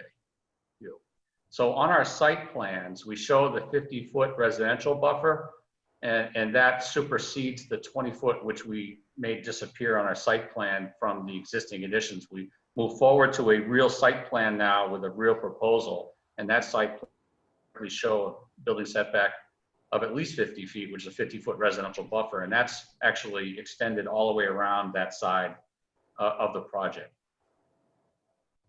Thank you. Thanks, Carl. Yeah, I'm gonna stop sharing now. Yep. Other questions from the board? Ellen? You need to unmute. There you go. Before I was so rudely kicked out, I had just gotten an email from Rich St. Hilaire, who said that his comments, that Glenn Greenwood had his comments for tonight's hearing. So I don't know if that's what he just sent an email Really? that said that, or that Glenn had his comments. I'm like, okay. So I just wanted to say that I would say that. And to let you know that one of the reasons why I'm having trouble is I get kicked off the town server, which is what I was on. So, and I can't reconnect to the town server. So I'm using my husband's computer now. I'm not sure why he thinks I have his comments. Okay. But I'm going to disappear for a second and just see if he emailed them to me. And did you guys all vote on the traffic study to be sent out for peer review? Did someone do a roll call vote? Yeah, we voted on Glenn convening the technical review committee. Yeah, I got that. So, you know, you can get Rich's comments then. But I got that one. I got the motion for the roll call, to send out the traffic study, but I'm assuming somebody else took the vote because we have 3 computers going trying to get me back on. Well, when I did the roll call whenever I didn't see you on the screen. Thank you. So that all passed. Everybody voted in favor. It did. And in addition, we also made the motion to send the hydrogeologic study out for peer review to Dana when it's available. That was also unanimous. Thank you. Okay. And all right, I'm sure.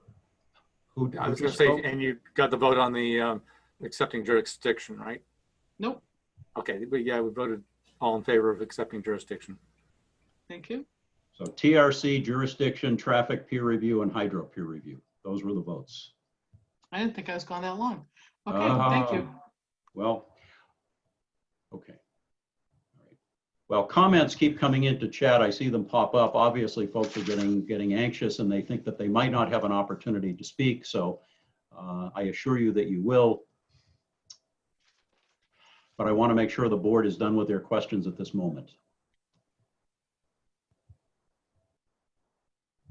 Okay.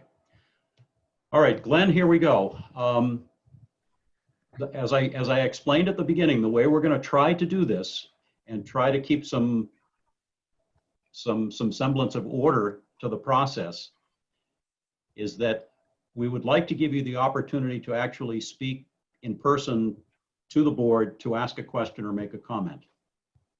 And if you would like to do that, just indicate that you would like to be recognized by using the chat function, and Glenn Greenwood will be watching it, and he will unmute you, and at that point we can have you speak. Have one right away. So go ahead, Glenn. I saw one. I just have to find him on the list.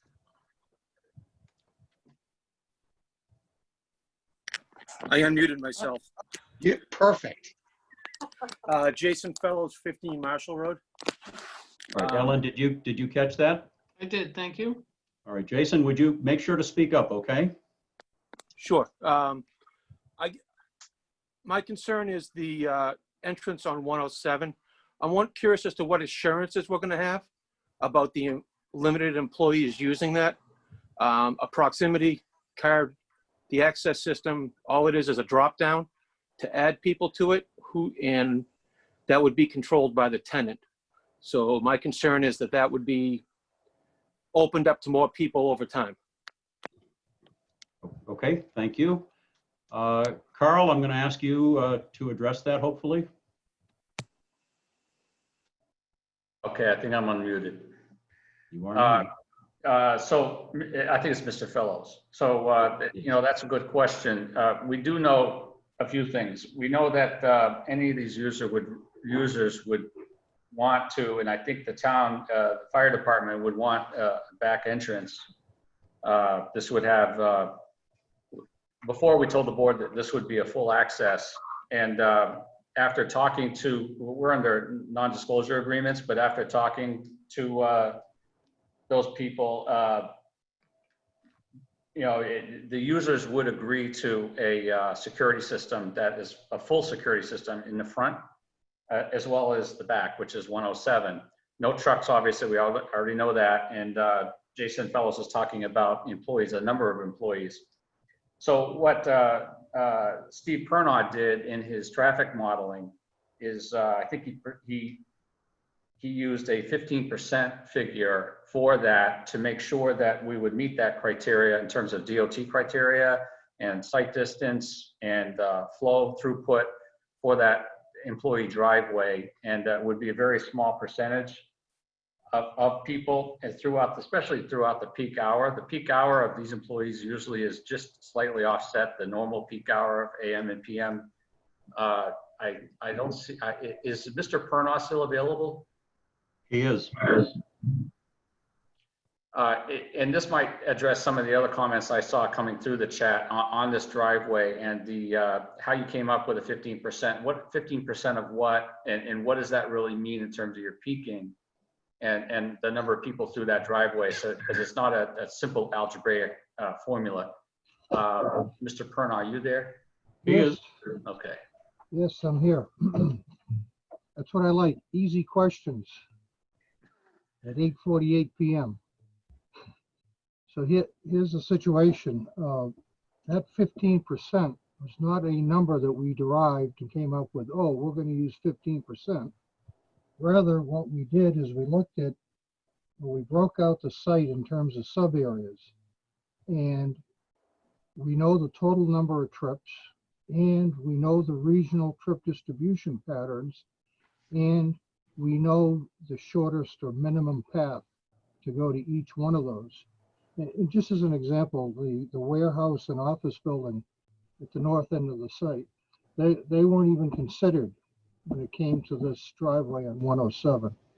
So it was a number that got whittled down, and we knew all of those different percentages and parking lot loading, and then we run the numbers, and it came out to, 1 second. It came out to 34 trips during the PM peak hour. Then we took the 34 and divided that by the total number of 200, and that's where the 15% came from. So it's not like we started and just guessed, oh, we think it's going to be 15. It's a derived number, and it's a multi-step process. All right, I'd like to try to clarify this, because I think the question was not how you came up with the number, but how the town can be assured that that number will be that number, and that it's not going to be changing, and all of that.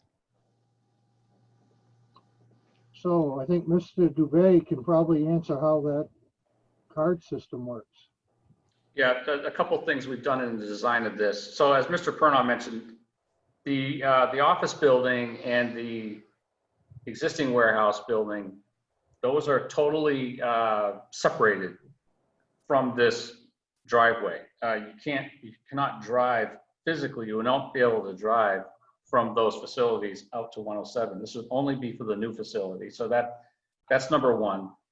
The fire department could get in between the sites with Knox box systems and keys and everything, but so we're only dealing with the new building. And so we have a full security system on that. I'm not going to share my screen, but in the plans, you see a security station in the front on 125. And I know that that's not in the proximity of Route 107, but these users want very strict security. They want to know where everyone is going, where they're coming from, even if you're an employee. And they have very strict rules on that. So we do have the employee lot in the front. That's more of the corporate lot, the corporate function of the building, everybody coming in and out of the front there. And, typically what Mr. Perna is saying is, the only people that are going to want to come around onto Route 107 are usually people that are going to want to just come around to that driveway. And if you're leaving the site, you want to take a right. If you're not going to take that driveway all the way down around the back and then take a left on 107 and go all the way back up again to the intersection at 107 and 125 just to take a right. You're going to leave out of the main entrance of this building, and that's just human nature. And a lot of times traffic engineers, they have to use the ITA stuff and everything, but this board and the butters know it's usually human nature as well. People are going to want to use the path of least resistance. So we believe that the trips coming out of this facility are actually going to be right turns, mostly right turns coming out onto 107 and continuing on their way to their homes and that type of thing. If they're coming into the facility at the beginning of their time, they could come up 107, take a left into the site. And they would probably do that for those employees that are coming from the region of the 107. But when Stephen looks at these employment centers and where people live, et cetera, and where they're coming from, where they like to go, that's called origin destination, or OD. And he's required to use those breakdowns on that. So instead of keeping this driveway totally open for any employee, we actually have a system on that of gates and proximity readers and sensors in employee vehicles. So that could be turning on, turning off. If there was some kind of a load that for some reason everyone that works here, lives up on 107, and we got more traffic coming through there for some reason, then we can actually self-regulate that so that we don't have an overarching warrant. If we were going to trigger a warrant on 107 from Mr. Perna's calculation per DOT standards, DOT wouldn't be happy either. But we can actually measure that, and if there are warrants triggered because of our employees doing that, then that could be part of the solutions that are embedded in the DOT permit. I hope that answers the question, because when we were asked earlier, can you gate this off? Can you block it off? And from an emergency access standpoint, no. We would like to have some employees to be able to go back and forth there. That takes the load off the rest of the roadway infrastructure without having any undue effects over there. We do have a lot of vegetation over there. We meet the site distance criteria. We're actually planting even more over there as well. You can look at the landscape plans on that. Mr. Copper, may I ask him a question? Mr. Fellows? Yeah. My experience living here is that, especially now that we've already talked about how difficult it's going to be to take a left onto 125, is that most of these employees are going to want to come to 107, take a right, go into Fremont, and come out to the lights by the fire station in Brentwood. My concern is that you're going to have a larger portion of these employees wanting to use that exit. And I worked for an alarm company for 15 years. I know how these systems work. And it's going to be very easy for the IT guy for this company to someone goes in and asks, and all he's got to do is 3 clicks, and that guy's now got access. So Mr. Fellows, I'm just trying to verify where you are. Did you say you're at 15 Marshall Road? I'm at 15 Marshall Road. I'm the little itty bitty dot compared to your big building. Yeah, and so you're on the north side of 107? Correct. I'm on the north side. I'm, if you've got Kent, Andrea's house, the horse farm, and then there's me. The three buildings there. Yes. Okay, and well, you're in the commercial zone then, I think, right? I believe so. The house has been here since 1840s.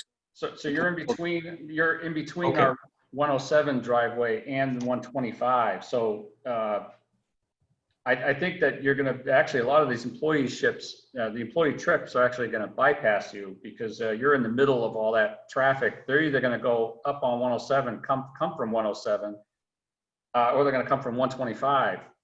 We don't see a lot of traffic being generated between our site driveway and the intersection of 107 and 125. Okay. Not right on 107 and 125, so they can all make that turn easier onto 125 south. Oh, okay. I need to stop the conversation between Mr. Fellows and the applicant. This is what we don't want to happen because we'll lose complete control. And I've got to be honest, Mr. Dubé, I was really hoping for a more straightforward answer. You guys have really kind of talked around the issue and with numbers and statistics and, you know, I think the question by Mr. Fellows was a pretty straightforward one, and I was expecting more of a straightforward answer, but I don't want to spend the whole night talking about this, but I will agree from my own personal perspective with Mr. Greenwood that my first preference was not to see an entrance at all out onto 107, but you know, as a fallback, an emergency gate only. I must admit, I realize this is less, what you proposed is less than what you really want, but I am disappointed that it's going to have, even though it's gated and limited, that it's going to have regular traffic in and out of there. That's just my own, as a board member, it's my own personal feeling on it. So, all right, Glenn, who's the next person up on your screen? Next is Mike Norton, followed by Almus Kenter. Okay, Mr. Thanks, Norton. Hi, thank you. Can you hear me? Yes, sir. Yes. So it's my understanding that obviously Mr. Dubé knows who the tenant or user is going to be, correct? Nope, time out. I need Mr. Norton's address. 49 Little River Road. Thank you. You're welcome. So I was hoping you could answer these questions quickly because it's important to me, and I think everybody in town, to understand what the true volume of the traffic is. I know Mr. Pernow did a study based on historic data, but I think it's important that the planning board understand exactly who the user is so we can have a better understanding of the traffic flow. So the questions are, how many employees are working at this site every day? How many tractor trailers are going in and out of the site every day? And how many delivery vans are going into the site, in and out of the site every day? I've done a little bit of research, and those should come to 1,100 employees, 473 tractor trailers, 636 delivery vans, which equals 2,209 times 2 trips each, equals 4,418. And if that's incorrect, I would hope you would tell me what, you know, if it's incorrect and explain why. All right, thank you, Mr. Norton. I'm going to ask the applicant just to tell us from your knowledge. I realize you're not disclosing the applicant, not disclosing the end user because you're under disclosure, but you should be able to, you know who it is, and you should be able to give us precise numbers for traffic. We're under a non-disclosure agreement, and I can tell you that, you know, people are assuming certain things, and with any user A or B or C or D or E, different facilities have different functions. Some facilities are truly just purely a warehouse. Some facilities are warehouse / distribution centers. Some facilities are could be even more, like fulfillment centers. What we are proposing with this plan is basically a warehouse facility that does distribution. I think Mr. Norton has, well, he's shaking his head, but I think what you're assuming on your numbers of 1,100, 473, 676 is a more of a fulfillment center. We have shown on the plans the parking areas, the 3 shifts per day for employees. If you were talking about a certain type of user that is a fulfillment center, they're very large. They have a couple thousand types of parking areas. This is not what we're proposing on this site. We're proposing a warehouse, primarily a warehouse facility with some distribution. Mr. Pernaugh has taken what he's required to do, and Mr. Pernaugh, you could probably weigh in here. What we're required to do on a site plan application is use the standards that we're required to use. Those standards are very well set by the DOT, and that's what we're using. If we used other standards, then that would be an issue, or reducing standards. We even looked at doing that on another similar site, like you mentioned, and actually reducing some standards or changing them. The DOT would probably look at that differently.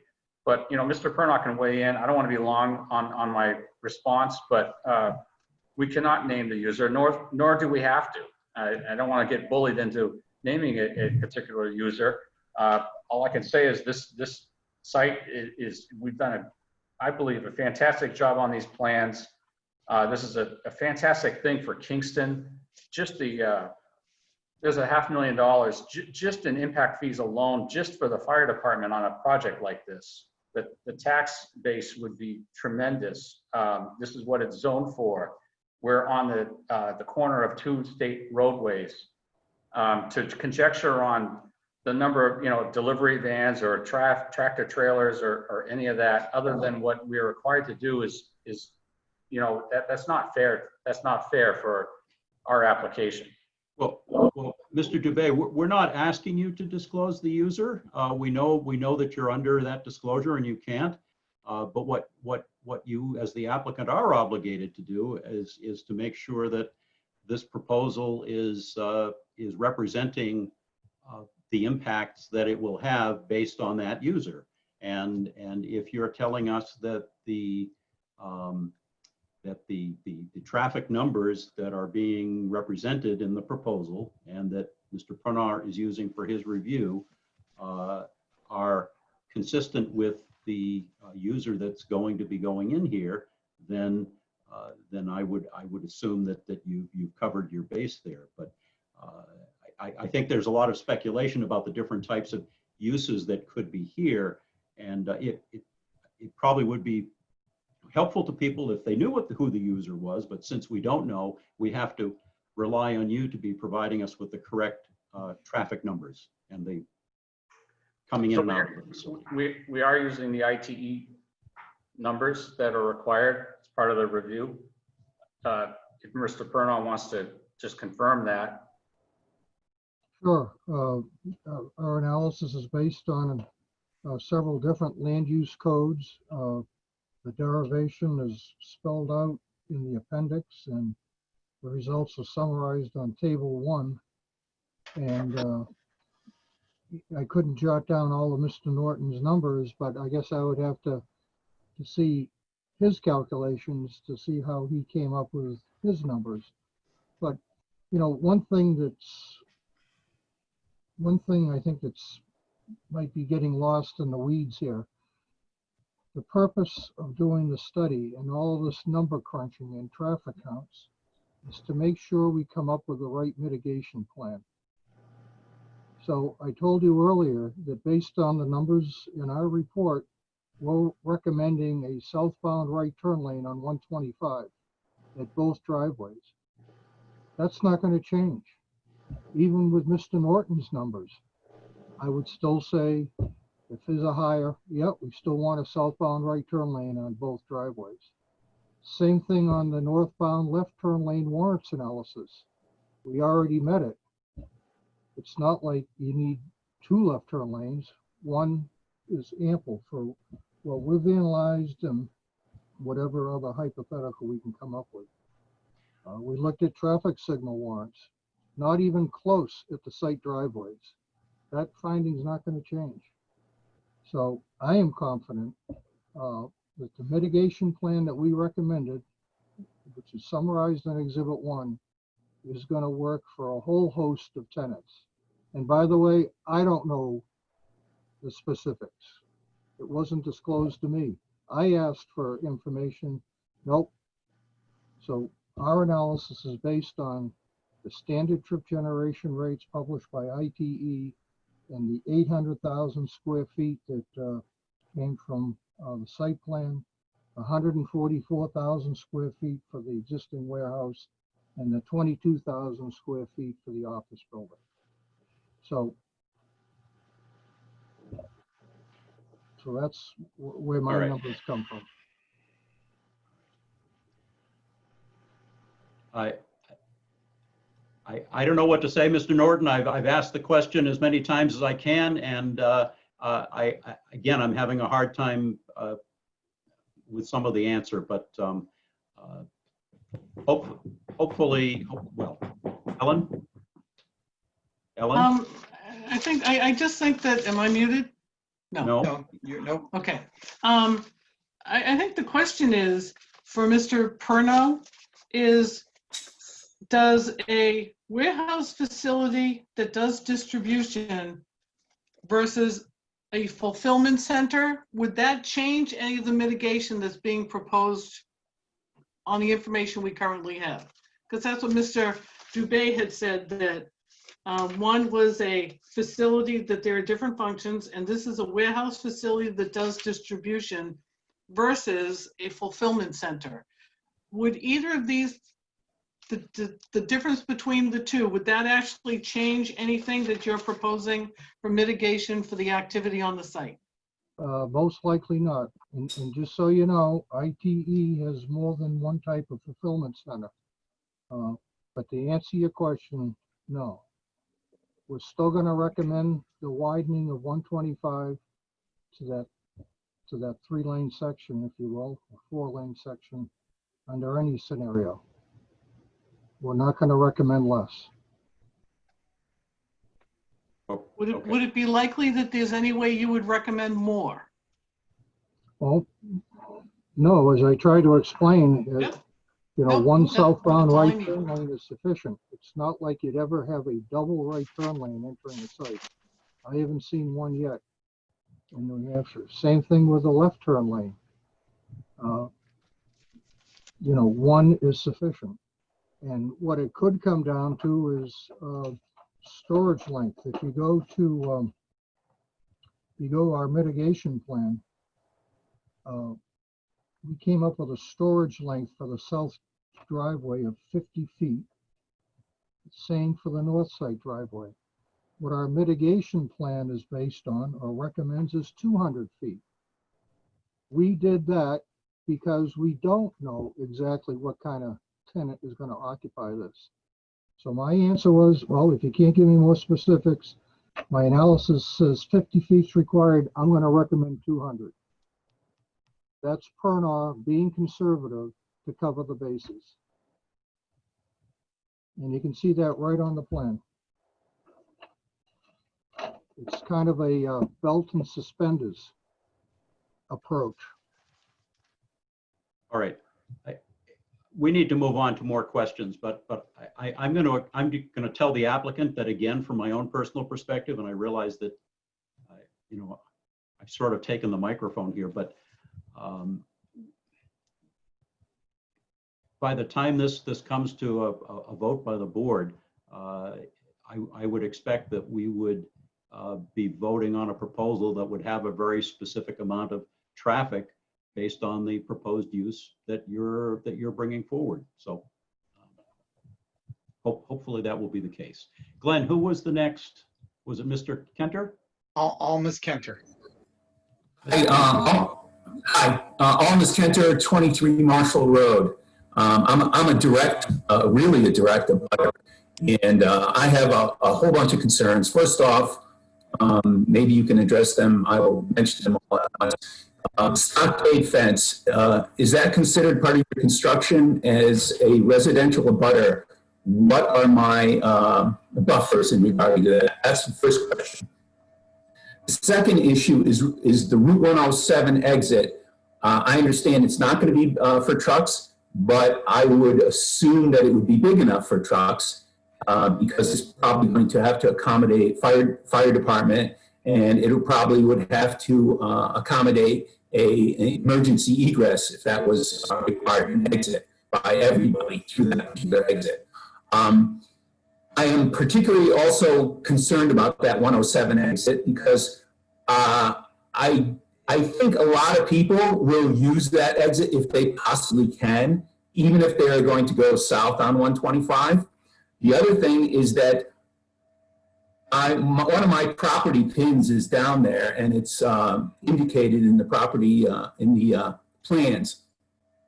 And I'm really sort of amazed that you can get 50 feet of vegetative buffer past that and not run into the gradient going down to the little river without having to bring in huge amounts of fill there to build, again, a road that's capable of handling fire trucks and other such emergency vehicles. So I'm really concerned about that. And I think eventually you will probably need to have a light there because if I'm correct, it comes down at a natural dip in the road, which was formed by the valley of the Little River. So it is a blind spot, and there have been accidents there. So those are the sum of my comments at this time. Thank you, Mr. Kenter. Mr. Dubé, would you like to respond? Oh, but you're muted.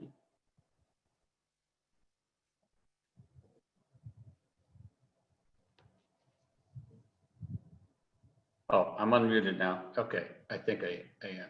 All right. Yep, you are. Okay, so Mr. Kenter asked about some buffers and everything. So what we putting together here, can you see this? Yes. Okay. So this is sort of a view. On the right side is the proposed building. And then on the left over here is Mr. Kenter's house, and him and his family own a big tract of land over here. It's in the commercial 2 district, but there are residences here near 107. So just to give you a sense of scale, the building is about 1,200 feet away from their house. And I realize they have other buildings on the site in a large barn type structure here, the old barn here. And what we tried to do is say, well, all right, what do we have? And, you know, they know more than anybody because they've been living here for a very long time. But just to give the sense to the board and you know, to engage with Mr. and Mrs. Kenter, the building is about 1,200 feet away from the house.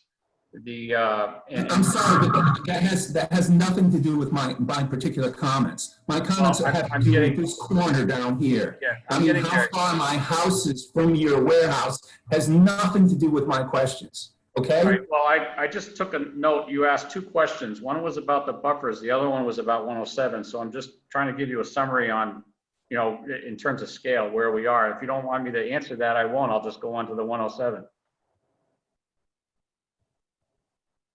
It's up to you. I mean, it's okay. I need to, Mr. Kenter, I need to ask you not to break in and interrupt. I'm sorry. Let him try to answer the question. If he doesn't, you know, we'll take it from there. Carl, if you could. There was, I think, and correct me if I'm wrong, Mr. Kenter, you were asking about the stockade fence and the 50-foot buffer, and I just wanted to let the board know that, and you obviously, that we're putting a stockade fence all around the whole site on our property, and we have a 50-foot buffer here that we're supplementing. Beyond that, there's about 150 feet of woods, and then you have, you know, about 340 feet of yard in that area. It depends on the view cone that you're taking. We're trying to take a view cone that is the longest view cone here, which would go through the yard and then through the woods and then through the buffer and then onto the facility. There was just a question about the stockade fence and the buffer. The topography here is relatively flat. So the view cone is, plus or minus just a few feet really. So it doesn't go substantially up or down, but, we would be putting in the fence, obviously, and the 50-foot buffer at a minimum with the understory plantings. So just to be clear, Carl, the fence is in addition to the 50-foot vegetated buffer. Correct, and the reviewing engineer asked us to actually apply the C1 district buffering requirements to residential. He thought that would be a good idea, even though it's not required, and we're doing that. And that 50-foot vegetated buffer is on your property, not on the other properties. Right. It's all on your property. Yeah. Yes. Okay. Yeah. Okay. Now, can you address the question that he had about the 107 entrance and ability to carry traffic? And then I believe there was a question regarding some of the slope down to the. Yes. I can't remember all of it, but. So we're holding that 50-foot buffer around Mr. and Mrs. Kenter's property here with that access road. That's a 24-foot road. We have a center island in the middle here. This road is not designed for tractor trailer trucks. It will pass a fire department, fire truck. It's not designed for tractor trailer. We put the island here in the middle on purpose with a gated entrance, security entrance on here. He is correct in that if we offset that road 50 feet, which we'd be happy to do, we showed it closer before. We had a different interpretation on the buffering here because it's all commercial zone, but we're trying to do the right thing and say, all right, well, we'll do the 50-foot buffer and plant that and have a 24-foot road. And then we have here is a retaining wall with the guardrail wrapping around in the same vicinity as there's actually an existing water line easement from the river to the Kenter property, which we're honoring. And as a matter of fact, we're putting in a steel sleeve in there for them if they ever wanted to invoke that. So that way they don't have to rip up anything. We'd be happy to work with them on that. But it's all being revegetated once those slopes are in and the wall is in. And he's right, it goes down the slope towards the river. And this is one portion of the work in the buffer zone that staff and the reviewing engineer are asking us to provide more information on the CUP criteria. So as you know, access and utilities are allowed in these zones, but we have to clearly meet the CUP criteria for that. And staff has asked us to provide more information, so we're doing that. But the grading is all shown, the drainage, this is just one little summary plan showing the plantings and that type of thing. But that's one thing that we're going to be working on is to demonstrate that criteria that Almus is asking for. Okay. Glenn, who we got next? I'm not sure that Margie Bean wants to be recognized. She said she's put a comment in, hasn't asked to be recognized. Andrea Kenter has asked to be recognized. Okay, Andrea, can you unmute yourself to speak?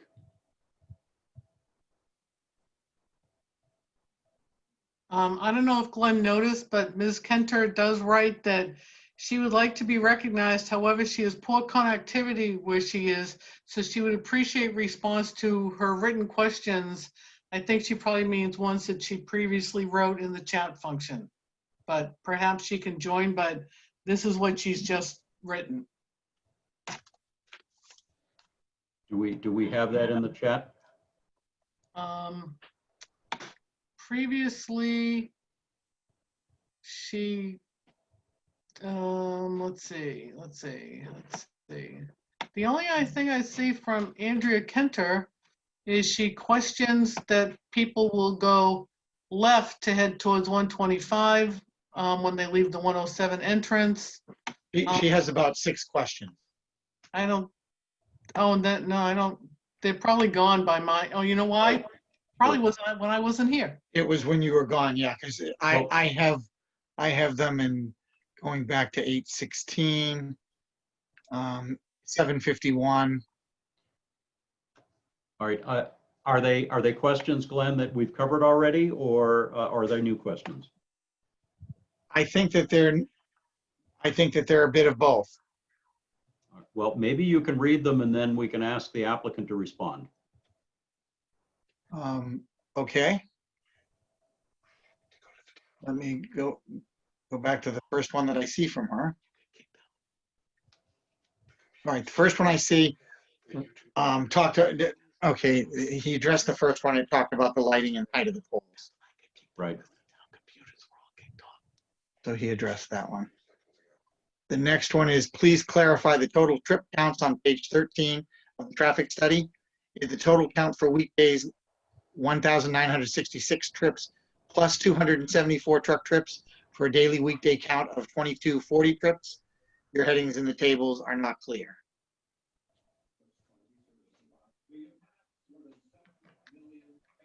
All right, looking at table Can Mr. one, Furlong, okay. looking at table one, the fourth column says total trips, cars and trucks. That's everything. And then the next column to the right is just trucks. So the answer to the question is no, you do not add them together. Okay. Okay, next question. Please describe the degree of vegetation clearing needed at the proposed Route 107 entrance. Needed to achieve the 400-foot sight line needed. And I think that Carl did talk about this a little bit. I assume you will be hampered by the NHDES shoreland requirements. 5% or 4% of the world's population. And is it likely to have a favorable outcome given the promulgation of new wetlands? In addition to that, about between 750 and 1,000 people a day are dying. Okay, somebody needs to turn off the debate. All right, whoever's listening to the debate on TV, please mute yourself. The president has no plan. He hasn't. Well, that is very annoying. Well, Mr. Chair, I'm sharing my screen. I'm showing the site distance. I don't know if I should continue or not. Yes. Yes, please.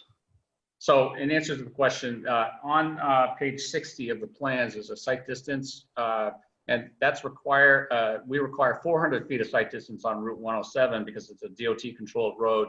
And so we show that, and we're actually, we're in good shape here for that site distance triangle and that view line. You can see that on the plans. That'll be reviewed obviously by the DOT and your reviewing other traffic engineer. And those site distance lines are actually within the right of way of 107. We don't anticipate a lot of, or if any vegetation clearing, certainly nothing on any abutting lots per se, or anything like that. So we'll be in good shape, great shape actually on the site distance plans with DOT on that driveway. I might chime in and just say that we've got photographs in Appendix M that show that view looking left and right from that driveway. Glenn, wasn't part of the question, would any of that, if it requires clearing, would it be impacted by shoreland and so forth? Yes, well, the question is, I assume you will be hampered by the NHDES shoreland requirements, but I believe that Carl has indicated that the NHDES shoreland requirements don't apply to this project. That's correct. Okay. All right. Is there another question, Glenn, on? Oh, there are several more. Let me continue scrolling down. The next one.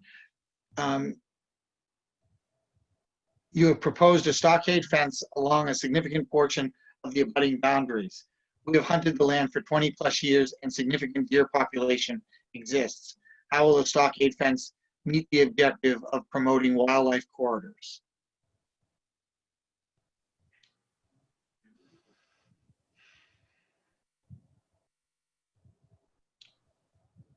Do you want me to answer that? Yes. Well, if they don't want us to use a stockade fence, we won't put it in. We thought that that's what they wanted originally as mitigation. It's offered. If they've hunted on Mr. Walters' land, that's great. I hope they got, good results on their hunting. But this is in the commercial 2 district. This is pre-planned in the master planning for the town for this type of development. It's allowed use. We're trying to bring a really good user to this town of Kingston. This is fantastic. And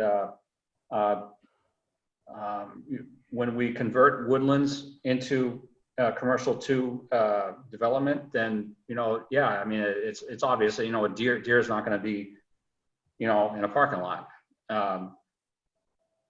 But if they want to buy the land, they can buy the land. But that's just not fair. This is not a fair question at all. If they don't want us to put a fence, we won't put a fence up. But if we do put a fence up, I think that would protect the deer population from going on to into the parking areas. It's very difficult to answer that type of question, that loaded question. Okay, Glenn, how about the next one? The next question was, the traffic study on page 33 indicates assume 34 vehicles using the Route 107 entrance for the peak PM count. Your septic design is based upon 1,200 employees / truckers for the new warehouse, plus 300 employees / truckers for the existing warehouse, 3 8-hour shifts. No count numbers are provided for the office space or proposed fueling station convenience store. Well, neither the fueling station nor the convenience store are proposed in this site plan. Right. Acknowledging that trucking traffic will use one of the Route 125 entrances, how do you rectify the gap in employee numbers for subsurface design counts and those that are cited as using the 107 entrance in the traffic count? Who are the lucky 34? The town just approved consulting costs for years 3 and 4 of the MS4 permit. This proposed development will have significant impact on the town's stormwater compliance, so I urge careful scrutiny by the town of the stormwater issues.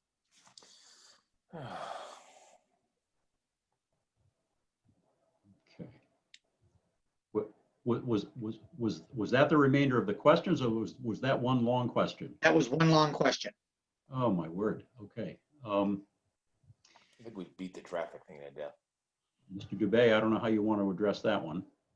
Just in summary on that particular paragraph, on our part anyhow, I know Mr. Pernock can weigh in on some of these. Oh, I hope he's still there. But we talked at length about the numbers and the septic numbers on that. The town of Kingston has stormwater regulations and a stormwater ordinance that talk about the MS4 permitting criteria. We are required to perform on our own site with our own design points to mitigate those points, so that we're not making anything worse anywhere on any one of those design points. I think Doug is still here. Every town is going through this MS4 permitting, but on our site, we have responsibilities on our own site to mitigate and control our own runoff.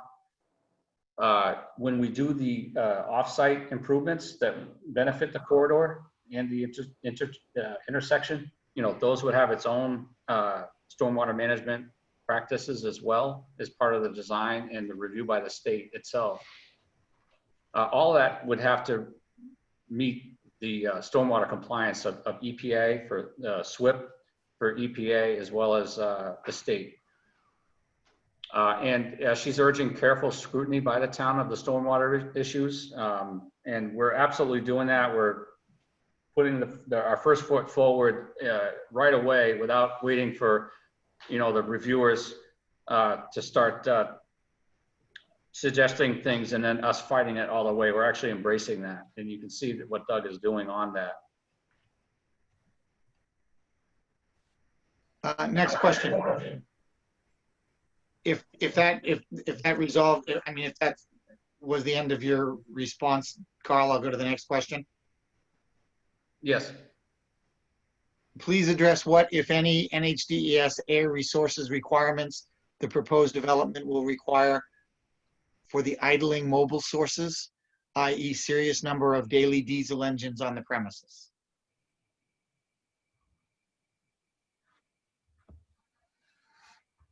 Doug, are you there? Yeah, I'm here. That's probably something that we'd have to look into a little bit further. That's not something that I believe is handled at the Alteration of Terrain Bureau. It's likely another DES requirement, and that's something that we can take a look at. We'll make a note of that as a to-do item. Yes. That was the final question. Okay. All right. From Ms. Kennedy. Who's next, Glenn? I'm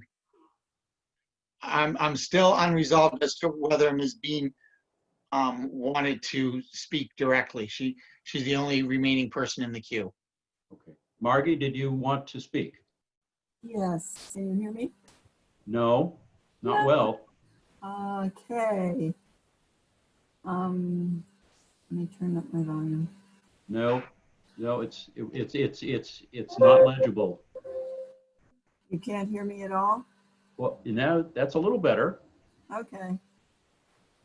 It wasn't a big deal. Everybody was talking about traffic on 107 from the driveway. And that's my end of town. I'm a neighbor down there too. I am not in the commercial zone. You have to take into account when you're doing this, the traffic comes flying down from Fremont at about 65 miles an hour. The police love it for radar traps. It was one of the problems with the Trendeza housing group opposite your property down there and opposite Kenter's. Traffic flies down that road and there's just enough curve in the road up where I am. You can't see it coming. So it's just a thought. A blinker would be nice, something, I don't know. But there's a lot of traffic on that road that's local. And when your center goes in, they're going to be using 107 to get around the traffic on 125. It's just one of the things that happens in a small town. Everybody knows the back road's faster. So it was just a comment. Okay, thanks, Margie. Could you, for the record, I know Ellen probably knows it, but could you just give us your address so we've got it in the record? Well, it's Margie Bean, 44 Tucker Road, Kingston. Ellen, did you get that? Okay, all right, thanks, Margie. Okay. And Dale has some questions, Glenn. Okay, whoever Dale is, you go ahead and speak. Hi, Dale Ames, 51 Little River Road. Ames, spelled E-A-M-E-S? A-M-E-S. Oh, Ames, A-M-E-S, okay. Yep. Okay, go ahead. I guess the first question might be for the board. If this proposal is to be built and meets all the regulations and whatnot, is there any recourse for us as a town if this is I know we're not supposed to say the Amazon word, but if this is Amazon and this becomes crazy and out of control, how do we, maybe this isn't the forum to talk about this, but this is a concern of mine. How do we prevent anything past just being a building at this point? Is there anything that we can do to prevent an abuse of maybe what we would want as a town? Well, it's. I mean, I'll take a stab at a brief answer anyway. Okay. When the board is presented with a proposal like this, obviously the proposal has to meet the town ordinances and regulations, or has to have a waiver or waivers or variances if they're required in order to proceed. And an approval would be under certain conditions, certain conditions to be met, all laid out in the plan, including the traffic, including the lighting and the buffering and all of those things. Traffic volumes being at certain levels as proposed and as approved. And if an application gets approved and built and then all of a sudden it becomes something very different than what was approved, the town can require that it come back for an amended site plan and go through the process to update it. The select board can also take enforcement action if conditions of a site plan are not being met. And I mean, that's kind of that's about as short an answer as I can give you. I mean, there is recourse that the town has if a site plan is not in compliance with what was approved. So there is that. Okay, that answers exactly what I wanted to say. And so I guess that just brings up the point. If there's not anyone looking at what these traffic patterns are doing 2 years, 3 years, 5 years from now, then it's just going to go unnoticed. So I guess I would just advise the board, if there are certain things that are of concern, that we outline that as to how we're going to monitor that going forward. That's one thing I wanted to say. Oh, okay. All right. Thank you for the comments. I'm sorry? That I did have more questions, but I'll let you speak more. Oh, well, it's hard to say, how much it will be watched, but it certainly has very high visibility. I mean, if something's going on there that's different than the approved, it's not like it's an invisible project and an invisible site. Obviously, the police will be well aware of what's going on. So that, and beyond that, I'm not sure what I can say. So why don't you get to your next question? So for example, they've outlined all sorts of things they're going to do to ensure compliance with storm runoff and whatnot. I live on Little River, just down on the other side of 125, so I will be definitely impacted by this. I have a dam that is on my property, and so this will, I'm sure, come into play. So I'm wondering, will there be an ongoing water test that would be required downstream on some sort of regular basis to ensure that, those are the types of things I'm talking about, an ongoing thing, not just we've got the design in, we're done, we're good, and then 5 years from now, I'm seeing, something that's going to impact me. So those are the types of ongoing things that I'm wondering. Is that part of the plan, or could that be part of the plan? And I guess that would be addressed to the applicant. Well, actually, it could be addressed. I mean, the applicant might have an answer, but the board could certainly require that as part of any approval if it felt that it was deemed necessary. But maybe if the applicant had done any thought about that, given that runoff and infiltration and so forth is going to eventually find its way to the Little River in many cases, what your thoughts might be about that. So that's in actually different phases. So one would be during construction phase. So that's where, the EPA, the SWIP packaging comes into play, the construction monitoring, the inspections, the reporting. That's a very, very, very onerous process, and rightly so. And that is for the construction of the project itself, erosion control, sedimentation control, reporting, all of that. Doug can weigh in, but the AOT criteria as well, that permitting criteria does make us abide by those site criteria, the permitting criteria. Doug, you can probably answer to that next phase, which is AOT compliance. And they do checks on that. And then even Tim, as part of the hydro monitoring, very often we do that monitoring, and it's really set up with the town and or the state in terms of monitoring for the longer term, like Dale mentioned, 5 years down the road, are we still in compliance? So there's different layers depending on what's going on with the progress of the site as it matures. Does that, just for my benefit, and I think that Mr. Ames might be heading in this direction as well. In addition to the monitoring on site of the groundwater, the monitoring of the river itself. I think what we can do is monitor. What we want to do is, there's a lot of stuff going into this river from everywhere, and we don't want to be monitoring the whole town. We need to monitor what our site is doing. And so we would monitor our site, our design points, our points of entry. And in addition to that, the overall aquifer bedding on our own site, because we need to establish that criteria and abide by it on our own site before we hit the river.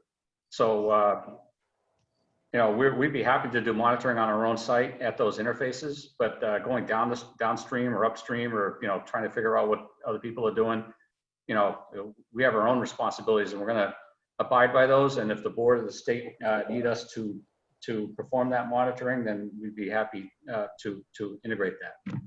Okay. Well, obviously, the town wouldn't be expecting you to be responsible for what other people are putting into the river.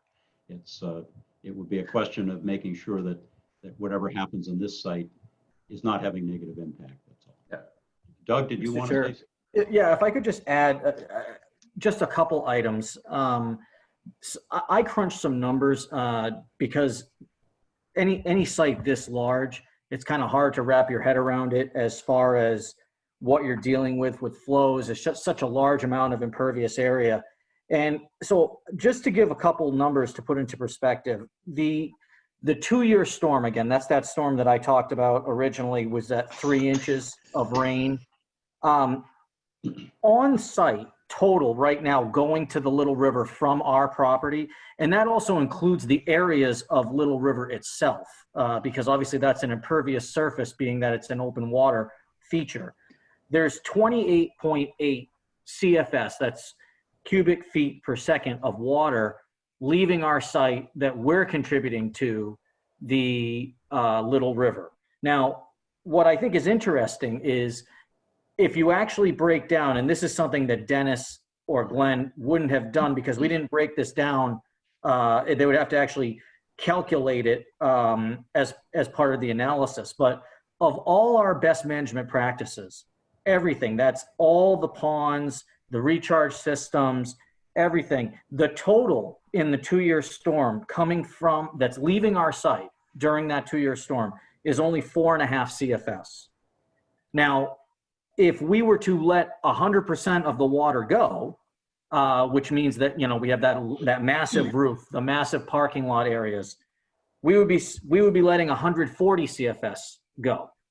So I guess what I want to get at here is that, obviously we're having a 97% reduction of water that's coming from the site that's being discharged to this river. So the systems are so large that have to be created for this to match that existing condition, that we are in fact very closely matching that existing condition. And if you think about it, the massive area that this project is disturbing of land, like the whole roof, all the impervious area, which, Carl, correct me if I'm wrong, wasn't that like 65% of the property, I believe, somewhere in that range? So we're disturbing 65% of the property, but we're only contributing 15% of that total 28 CFS. So bottom line is that we certainly recognize this type of size of a project of this magnitude, but we're also accommodating it. That recharge system I spoke of that puts over 75,000 cubic feet of water into the ground during that 2-year storm is the size of a football field. It's over 330 feet long and it's 4 feet deep. So just to factor those items in, It's not to say that this all doesn't need to be thoroughly vetted and reviewed, but when we're talking about, making sure we're reviewing this, AOT compliance is required so that once these things are in place, this is the numbers you're going to be getting. So as long as this thing is constructed properly, which is the town is going to ensure, I'm very sure about this, that through inspection, that all of this is installed properly. AOT certainly will be, just by the size of the project. Compliance inspections will have to be submitted. But if everything's installed properly, we're not going to be having issues. And we're going to be required to make sure it's installed properly. Okay, that doesn't negate the fact that the town might want some monitoring on an ongoing basis for some time period down the road. So, I think and that's the O&M of all of these practices, we can certainly be required to submit those O&M, operation and maintenance of these. Those many times are required to be submitted to the town to keep on file so that compliance is maintained. And also AOT requires those to be submitted. Yep. We actually often require not only that they get submitted, but they get recorded at the registry. I saw Ellen and Robin had their hands up. Oh, and it looks like Richard as well. Ellen, go ahead. I just wanted to say for the residents who are listening that, and I know that Mr. Dubay and Mr. McGuire know this, that we have a consultant who reviews the hydrology and the reports. She oftentimes will recommend monitoring and where the well should be to protect how it flows into rivers and things of that nature. Applicants are usually very accommodating to make sure that they can take care of those things. And she's very good at making sure that timelines and dates for future monitoring and things of that nature are taken care of. The applicant often has to put up a bond to be able to pay for her to come out a year from now or whatever the timelines that everybody agrees with. So it's not just they'll hand in a report and it just gets filed someplace and nobody deals with it. We have somebody who's very thorough in reviewing these things and in protecting the town and its water. So she's dealt on many projects and she still reviews them and is very good to send emails about the next report and review is due now. I have an appointment with them to go out. So, and she works very well with the applicants and she does, her job is to protect the town and make sure her recommendations are followed. Yep. Thanks, Ellen. Robin, did you have your hand up? No. Richard? Rich did. I'm kind of thinking that it's about time we make a motion to continue this, we've been at it for more than 3 hours. We're not going to settle it tonight. There's a lot of yawning going on. A lot of people have to get their facts together. I mean, I just think when we reach a good spot for a continuance, we should do so. Can I continue? I had 2 more questions on, just related to the same topic. Is it possible to finish those before we move on? Sure. Okay. I'm sorry to do that to you guys. I just wanted to wrap up the thought while it was all together. You mentioned 4.5 CFS for discharge. I just want to mention Little River at times has 0 flow. So that could be significant as it weighs into the flow of that river. I also, related to the river, is there a plan for snow and salt? The salting of the big parking lot, and where is all that snow going to get pushed into banks, and is that going to eventually just go into the river as well? If that's outlined in the papers, just let me know and I'll research it. I'm going to speak on behalf of the applicant just quickly. It is in the plans, I believe, and Okay.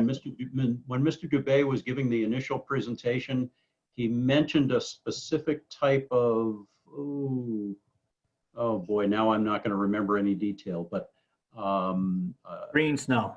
There you go. There you go. Just as a clarification on the snow, all of that snow obviously inherently will be contaminated with potentially salt or sanding materials. And so all areas where snow is stored all drain into the treatment systems. So they do not bypass those treatment systems. They drain into those, they melt into those. And if they can't be stored on site, then they have to be removed to a facility that's approved to handle that as a potentially contaminated, a contaminated material. Okay, thank you. All right. Mr. Ames, you're all set now? Yes, thank you so much. For now? Okay. Glenn, is there anyone else waiting? There is no one else asking to. Okay. All right, then I think we missed a question from Evie earlier on. Well, I didn't see it. What is it, Robin? Hold on one second. Refueling of trucks on site. Yeah, thank you. I answered that for her privately. Okay. That the fueling station is no longer a part of the proposal. Yeah, some folks were apparently referring back to the design review plans, which had components to it that are not being proposed here in the formal plan. So, okay, at this point, then I think for the benefit of everyone, and per Richard's comment that we've been at this now for a while, for tonight anyway, I'll close public comment. And obviously, this is nowhere near the end of this process, and we'll continue to take public comment whenever we have public hearings for this. So, okay. So we've taken care of a number of items. We have some questions some things to keep note of from comments that folks have made. We've invoked jurisdiction. We've agreed to send traffic and hydrogeologic work out for peer review. Glenn will be assembling the technical review committee hopefully soon. Yes. And so I guess the next thing would be, what would be a good time for this to be continued to? And I believe Mr. Dubé was asking for this to be speedy. I just want to make sure that we pick a time that gives enough leeway for some of the outstanding items to be worked in. Glenn, do you have any suggestions? In order to get comment back on the traffic report, it will take us a couple of days to determine who we're sending it to, get it out to them, give them time to respond, get their responses back to us. Really don't see that happening in a shorter time frame in continuing this to the November meeting. You're suggesting continuing it to November meeting? Is that what you're suggesting? Our October meeting takes place in 3 weeks. Right. The November meeting is November 17th. I think we ought to go to November, give everybody time to get everything together so we can get more done that night. One thing I would like to see from everybody is not to ask questions or give responses to things that no one knows. And one example is the traffic coming out of the driveway onto 107, people saying they're going to turn right. We don't have any idea which way those people are going to turn. Unless you know who that is right now going down that driveway, you don't know where they're going. So we can't spend hours or long periods of time talking about things we have no way of knowing at this point. So I'll make a motion to continue to November 17th. Yep. At what time? 6:45. 6:45. Second. Was All that right. Peter? Motion by Richard, second by Chris Bashaw, I think. Chris, was that you? Yes. I saw him light up. Do we want plans due by November 5th? I'm sorry, Lynn? Do we want plans due by November 5th at noon? Ellen, or Glenn? It sounds like the right date, yeah. That would be correct. Okay. Not Carl and electronic paper. Carl and Doug, are you clear on that? We think we can answer a lot of these questions ahead of time. No, what I was asking is that new plans due by November 5. Are you good with that? We're going to get your new plans in way before that. Oh, that's fine. That's fine. Glenn, I have a question, Glenn. Who's Peter? Peter. I have a quick question. Sir. I would assume by listening to everybody talk, I don't think this is going to be 100% taken care of at the November meeting. Would that be correct? I don't think we can say that for sure. I'm just wondering, by the sounds of the applicant, would it be fair to offer to come back in October to take care of some of the other issues, and then plan to still come back in November to take care of the traffic issue? Sounds like the applicant probably can address a lot of these things in October, which may speed up his process. I'm fine with changing the motion if that's what the applicant would like. I wanted to ask that because it sounds like we could address a few of them, and we're not going to have a very extra long meeting in November, and it may be a benefit to the applicant. Yes, Mr. Chair, we have our marching orders from this board and input from the abutters, and also those reviews, and we've already been tackling them even over a day and a half. We're going to be ready very quickly, but I realize, thank you, Peter, for making that suggestion, because we can get a lot out and done off the plate so that the board can take this in probably 2 chunks that way, and not just wait till way out in November. We'd like to take care of a lot of this stuff early and get those review comments. 90% of those can be done almost instantly. Okay, I will change my motion to October 20th, 6:45, which means plans have to be in October 8th at noon. the 8th at noon. Do you want full size, half size, electronic? My comment under the next thing was going to be about that once we go through this motion. We'll do all of them if you want, but just want to make sure. Yeah. Plans due by October 8 at noon. That's good for you folks. Yep. It's a week and 2 days. Correct.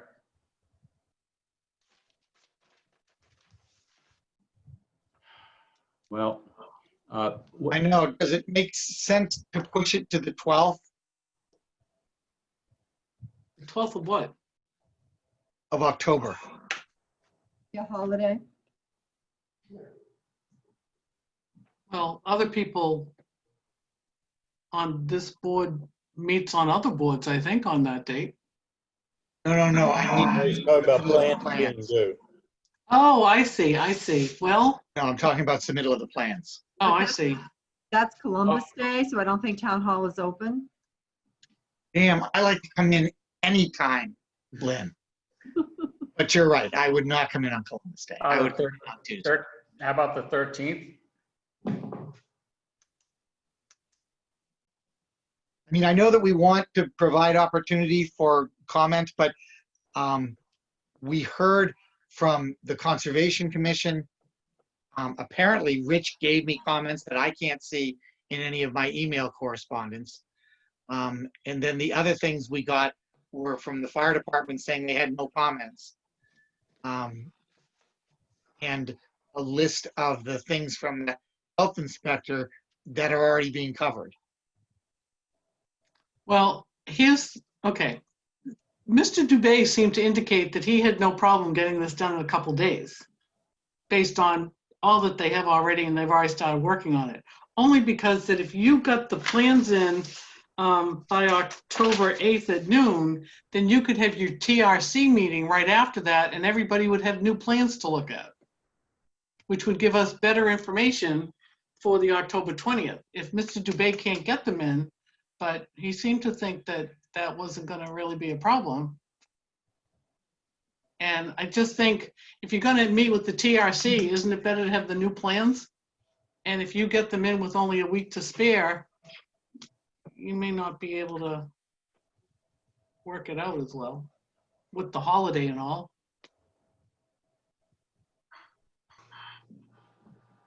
We're fine. We're fine with doing that. We'd like to push it. We have the review comments, and we're already starting to get those on the plans. The hardest part about this is printing, you know, I don't know, 100 times 20, like 2,000 sheets of prints. If we can do, you know, half-size plans for some, it would be great, but we'll do a full size, whatever the board would like. I'm wondering if it's possible to only produce the sheets that are changed. And then maybe a lot of sheets. We're doing this under discussion of the motion instead of before. We should have a second on the motion and then talk about this. Thank you, Richard. We should. Richard, I second you. So Richard, you changed the motion to October 20th with plans due by the 8th. By the 8th. And who seconded it? Peter. Peter did. Peter Bakey. Okay. All right. Further discussion. Yes. I think that due to the size of the plans, we should let the applicant only submit the plan sheets that have changes.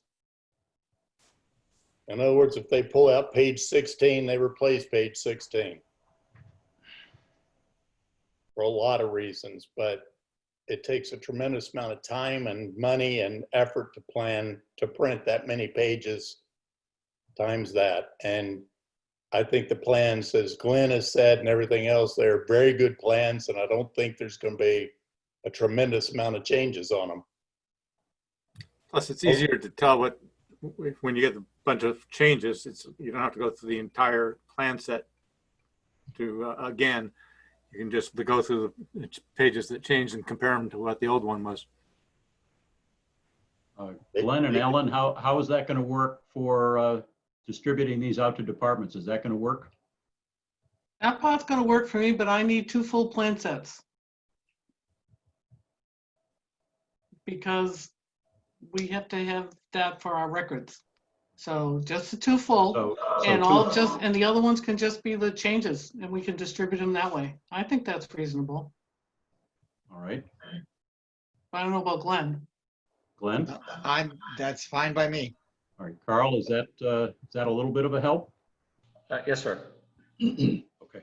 One other thought, just me who wanted to get the meeting over with. Can we make these plans accessible to the public?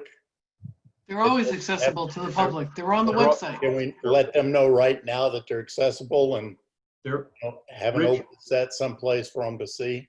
Oh, they're on the website, Richard. They've been on the website for a week. At least. And I was just going to say that for Mr. Debay to make sure that when he sends us, when we get the paper copies, we need the electronic copies as well, because we do put them all up on the website so the public can view them. And that's fine. We can do all of that. Okay. Is there further discussion on the motion?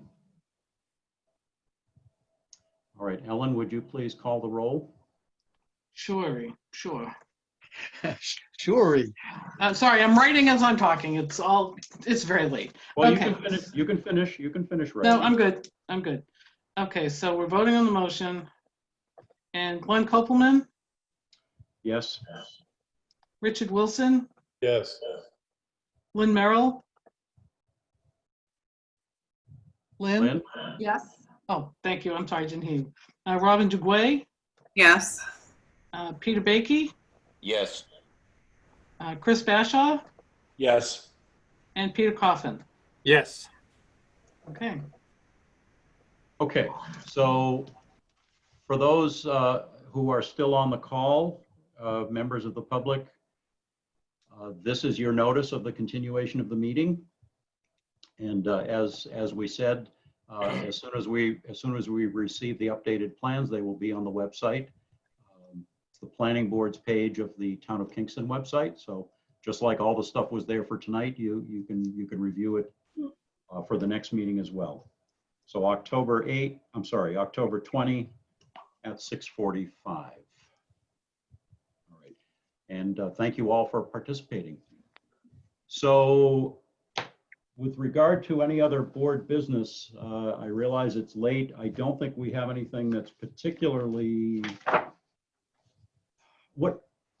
Ellen, can you remind me how we're meeting next Tuesday and how much do we have on the agenda? You have Fieldstone. Okay. That's so I'm going to suggest that we table the minutes to that meeting. And let's see, we have a letter from Kingston Pizza, which is just notification to us. We can go over it next week. We also have a letter regarding a pet grooming business. I don't think that that's urgent for tonight. If I can interrupt though, Kingston Pizza's trying to sell and they need to know whether they need to come into this board. So that's just, you just have to say whether any further review is going to be required. All right, well, let me go ahead and read the letter then. It's dated September 20, issued to this board. The business known as Kingston Pizza will shortly be under new ownership and management. The operation of the business will remain the same. There will be no changes to the hours of operation, days open for business, the name of the business, or any signage. At some point, the business may open on Sundays. Currently, it is closed on Sundays. Please let us know if this would require any additional review should that change to being open. Let me say that again. Please let us know if this would require any additional review should that change to being open 7 days per week.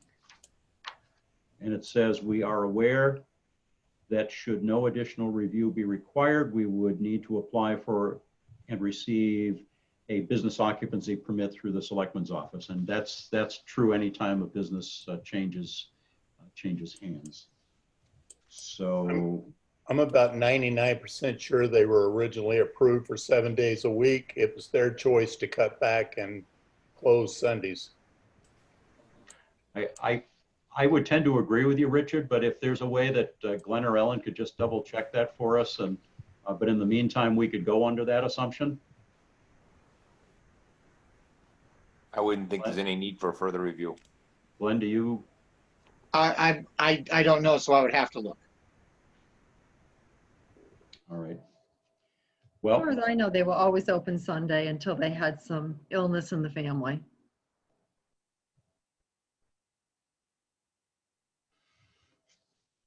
I actually talked them into closing Sundays back then. They closed for a funeral and they talked about how nice it was having a day off. I said, why don't you do it forever? And they said, that's a good idea. And they did.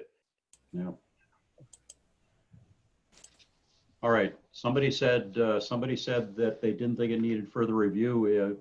Was that a motion? Peter Bickey, yep. Was that a motion? Yes. Second. Motion by Peter Bakey, second by Richard Wilson. Any further discussion? Roll call, Ellen, please. Yep. Okay, Glenn Koppelman, Yes.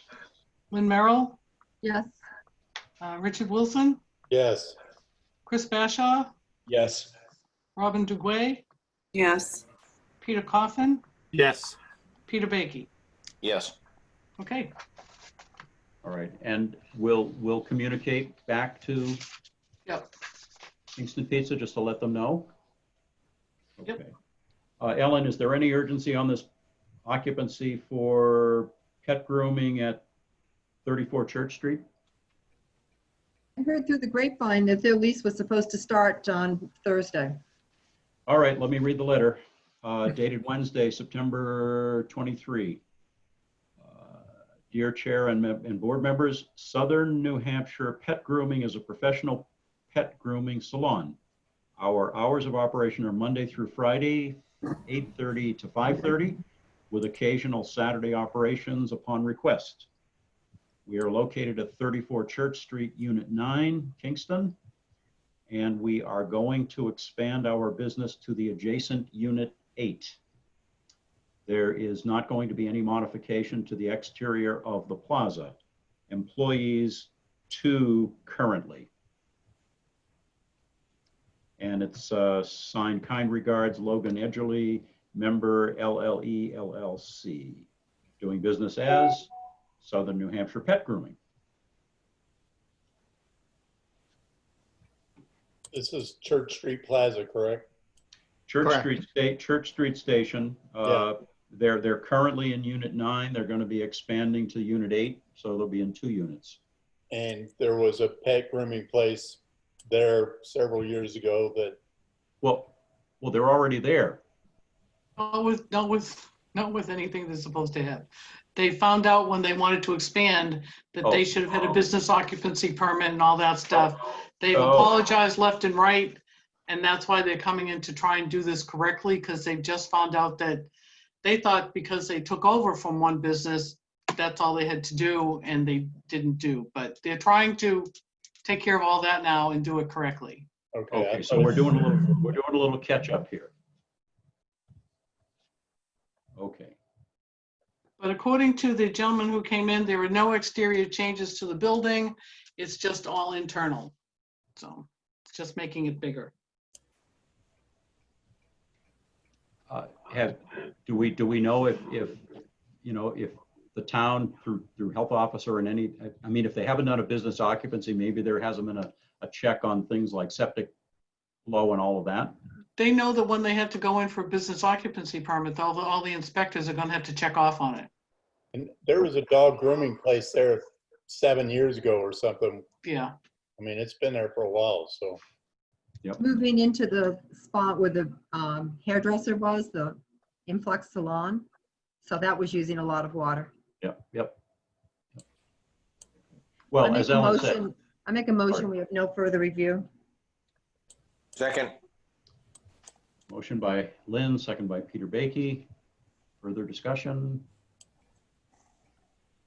All right. Ellen, if you're ready for the roll call. Yeah, it was Lynn and Peter. Lynn and Peter Baiki, yep. Okay. Glenn Kopelman? Yes. Lynn Merrill? Yes. Richard Wilson? Yes. Robin Duguay? Yes. Peter Coffin? Yes. Rick Bashaw? Yes. And Peter Baiki? Yes. Okay. That was Okay. unanimous? And this last item is a very long one. I think this went out to folks. It's regarding, oh, well, actually, there are two things it looks like. One was a denial of a building permit for Mr. Hannigan, and copy was provided to us by the building inspector. But then there's also a whole litany of correspondence and so forth on some things happening regarding Solar Acres. I don't think there's any action required on either of those two. No, I don't. There aren't. It's just informational, and Mr. St. Hilaire has visited the site on behalf of the Board of Selectmen who are dealing with the Ingalls/Pellegrino concerns. And the other thing from Mr. Hannigan is just something from the building inspector to finally put things in writing for him. And that's all it is informational. There's no action required. Okay. And I had said earlier that we would table minutes, but I realized that we don't have minutes for tonight, so never mind. All right. Is there any other business to conduct? Glenn Greenwood was trying to convene the CIP, and we realized that we didn't actually vote members into that for this year. Do we need to do that before we convene the CIP, or? Oh, we should do that.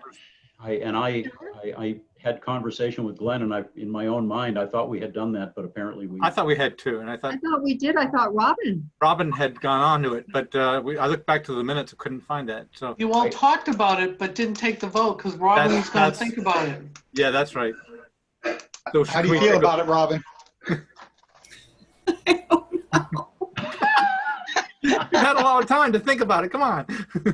Can somebody refresh my memory? Because I'm not even remembering this discussion. It was a while ago.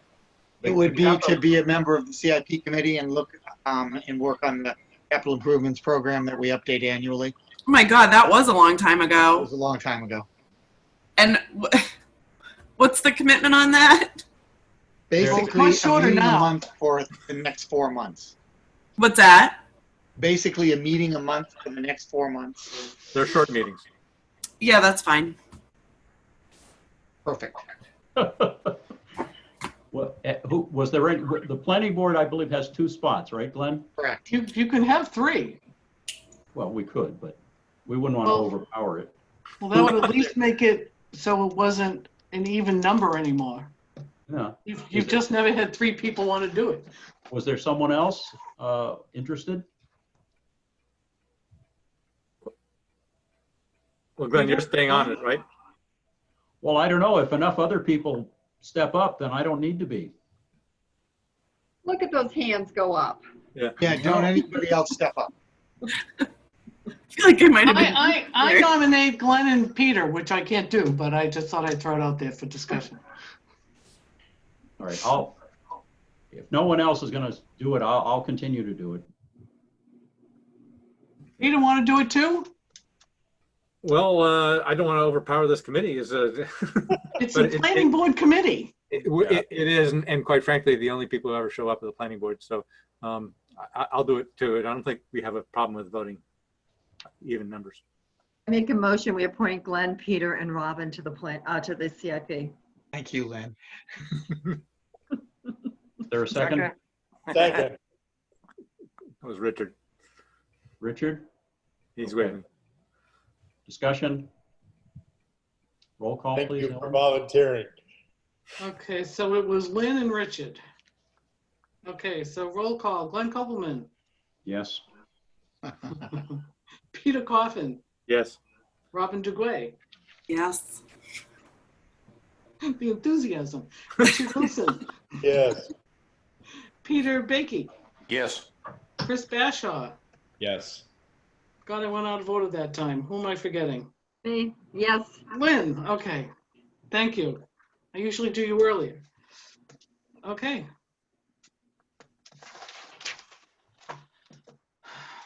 Any other items? Glenn, do you have anything for us? No, we did it at the beginning. Thank you. Yeah, okay. I would not want to be doing that now. No. Did you ever get information about the research they're going to do on the, I can't remember what the ordinance was that Robin was looking into? Food, no, I still haven't heard anything. Trucks. Food trucks.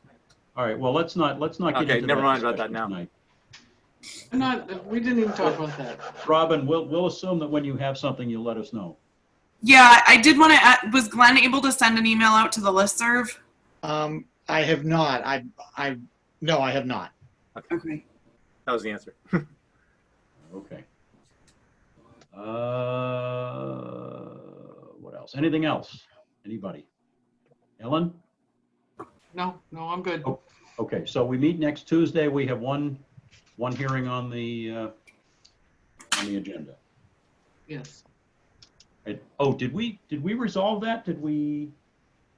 You said you're going to keep them on the agenda and talk about it then. Okay. That was what was said. Probably not listen to them, but continue it at that point. So long ago, I forgot. Okay. Say good night, Glenn. Okay, if there's no objection, I will adjourn us at, we'll call it 10:20 p.m. Good night, everybody. Go catch the end of the debate. Good night. Good night. All. Good night, all. Good night, John Boyd.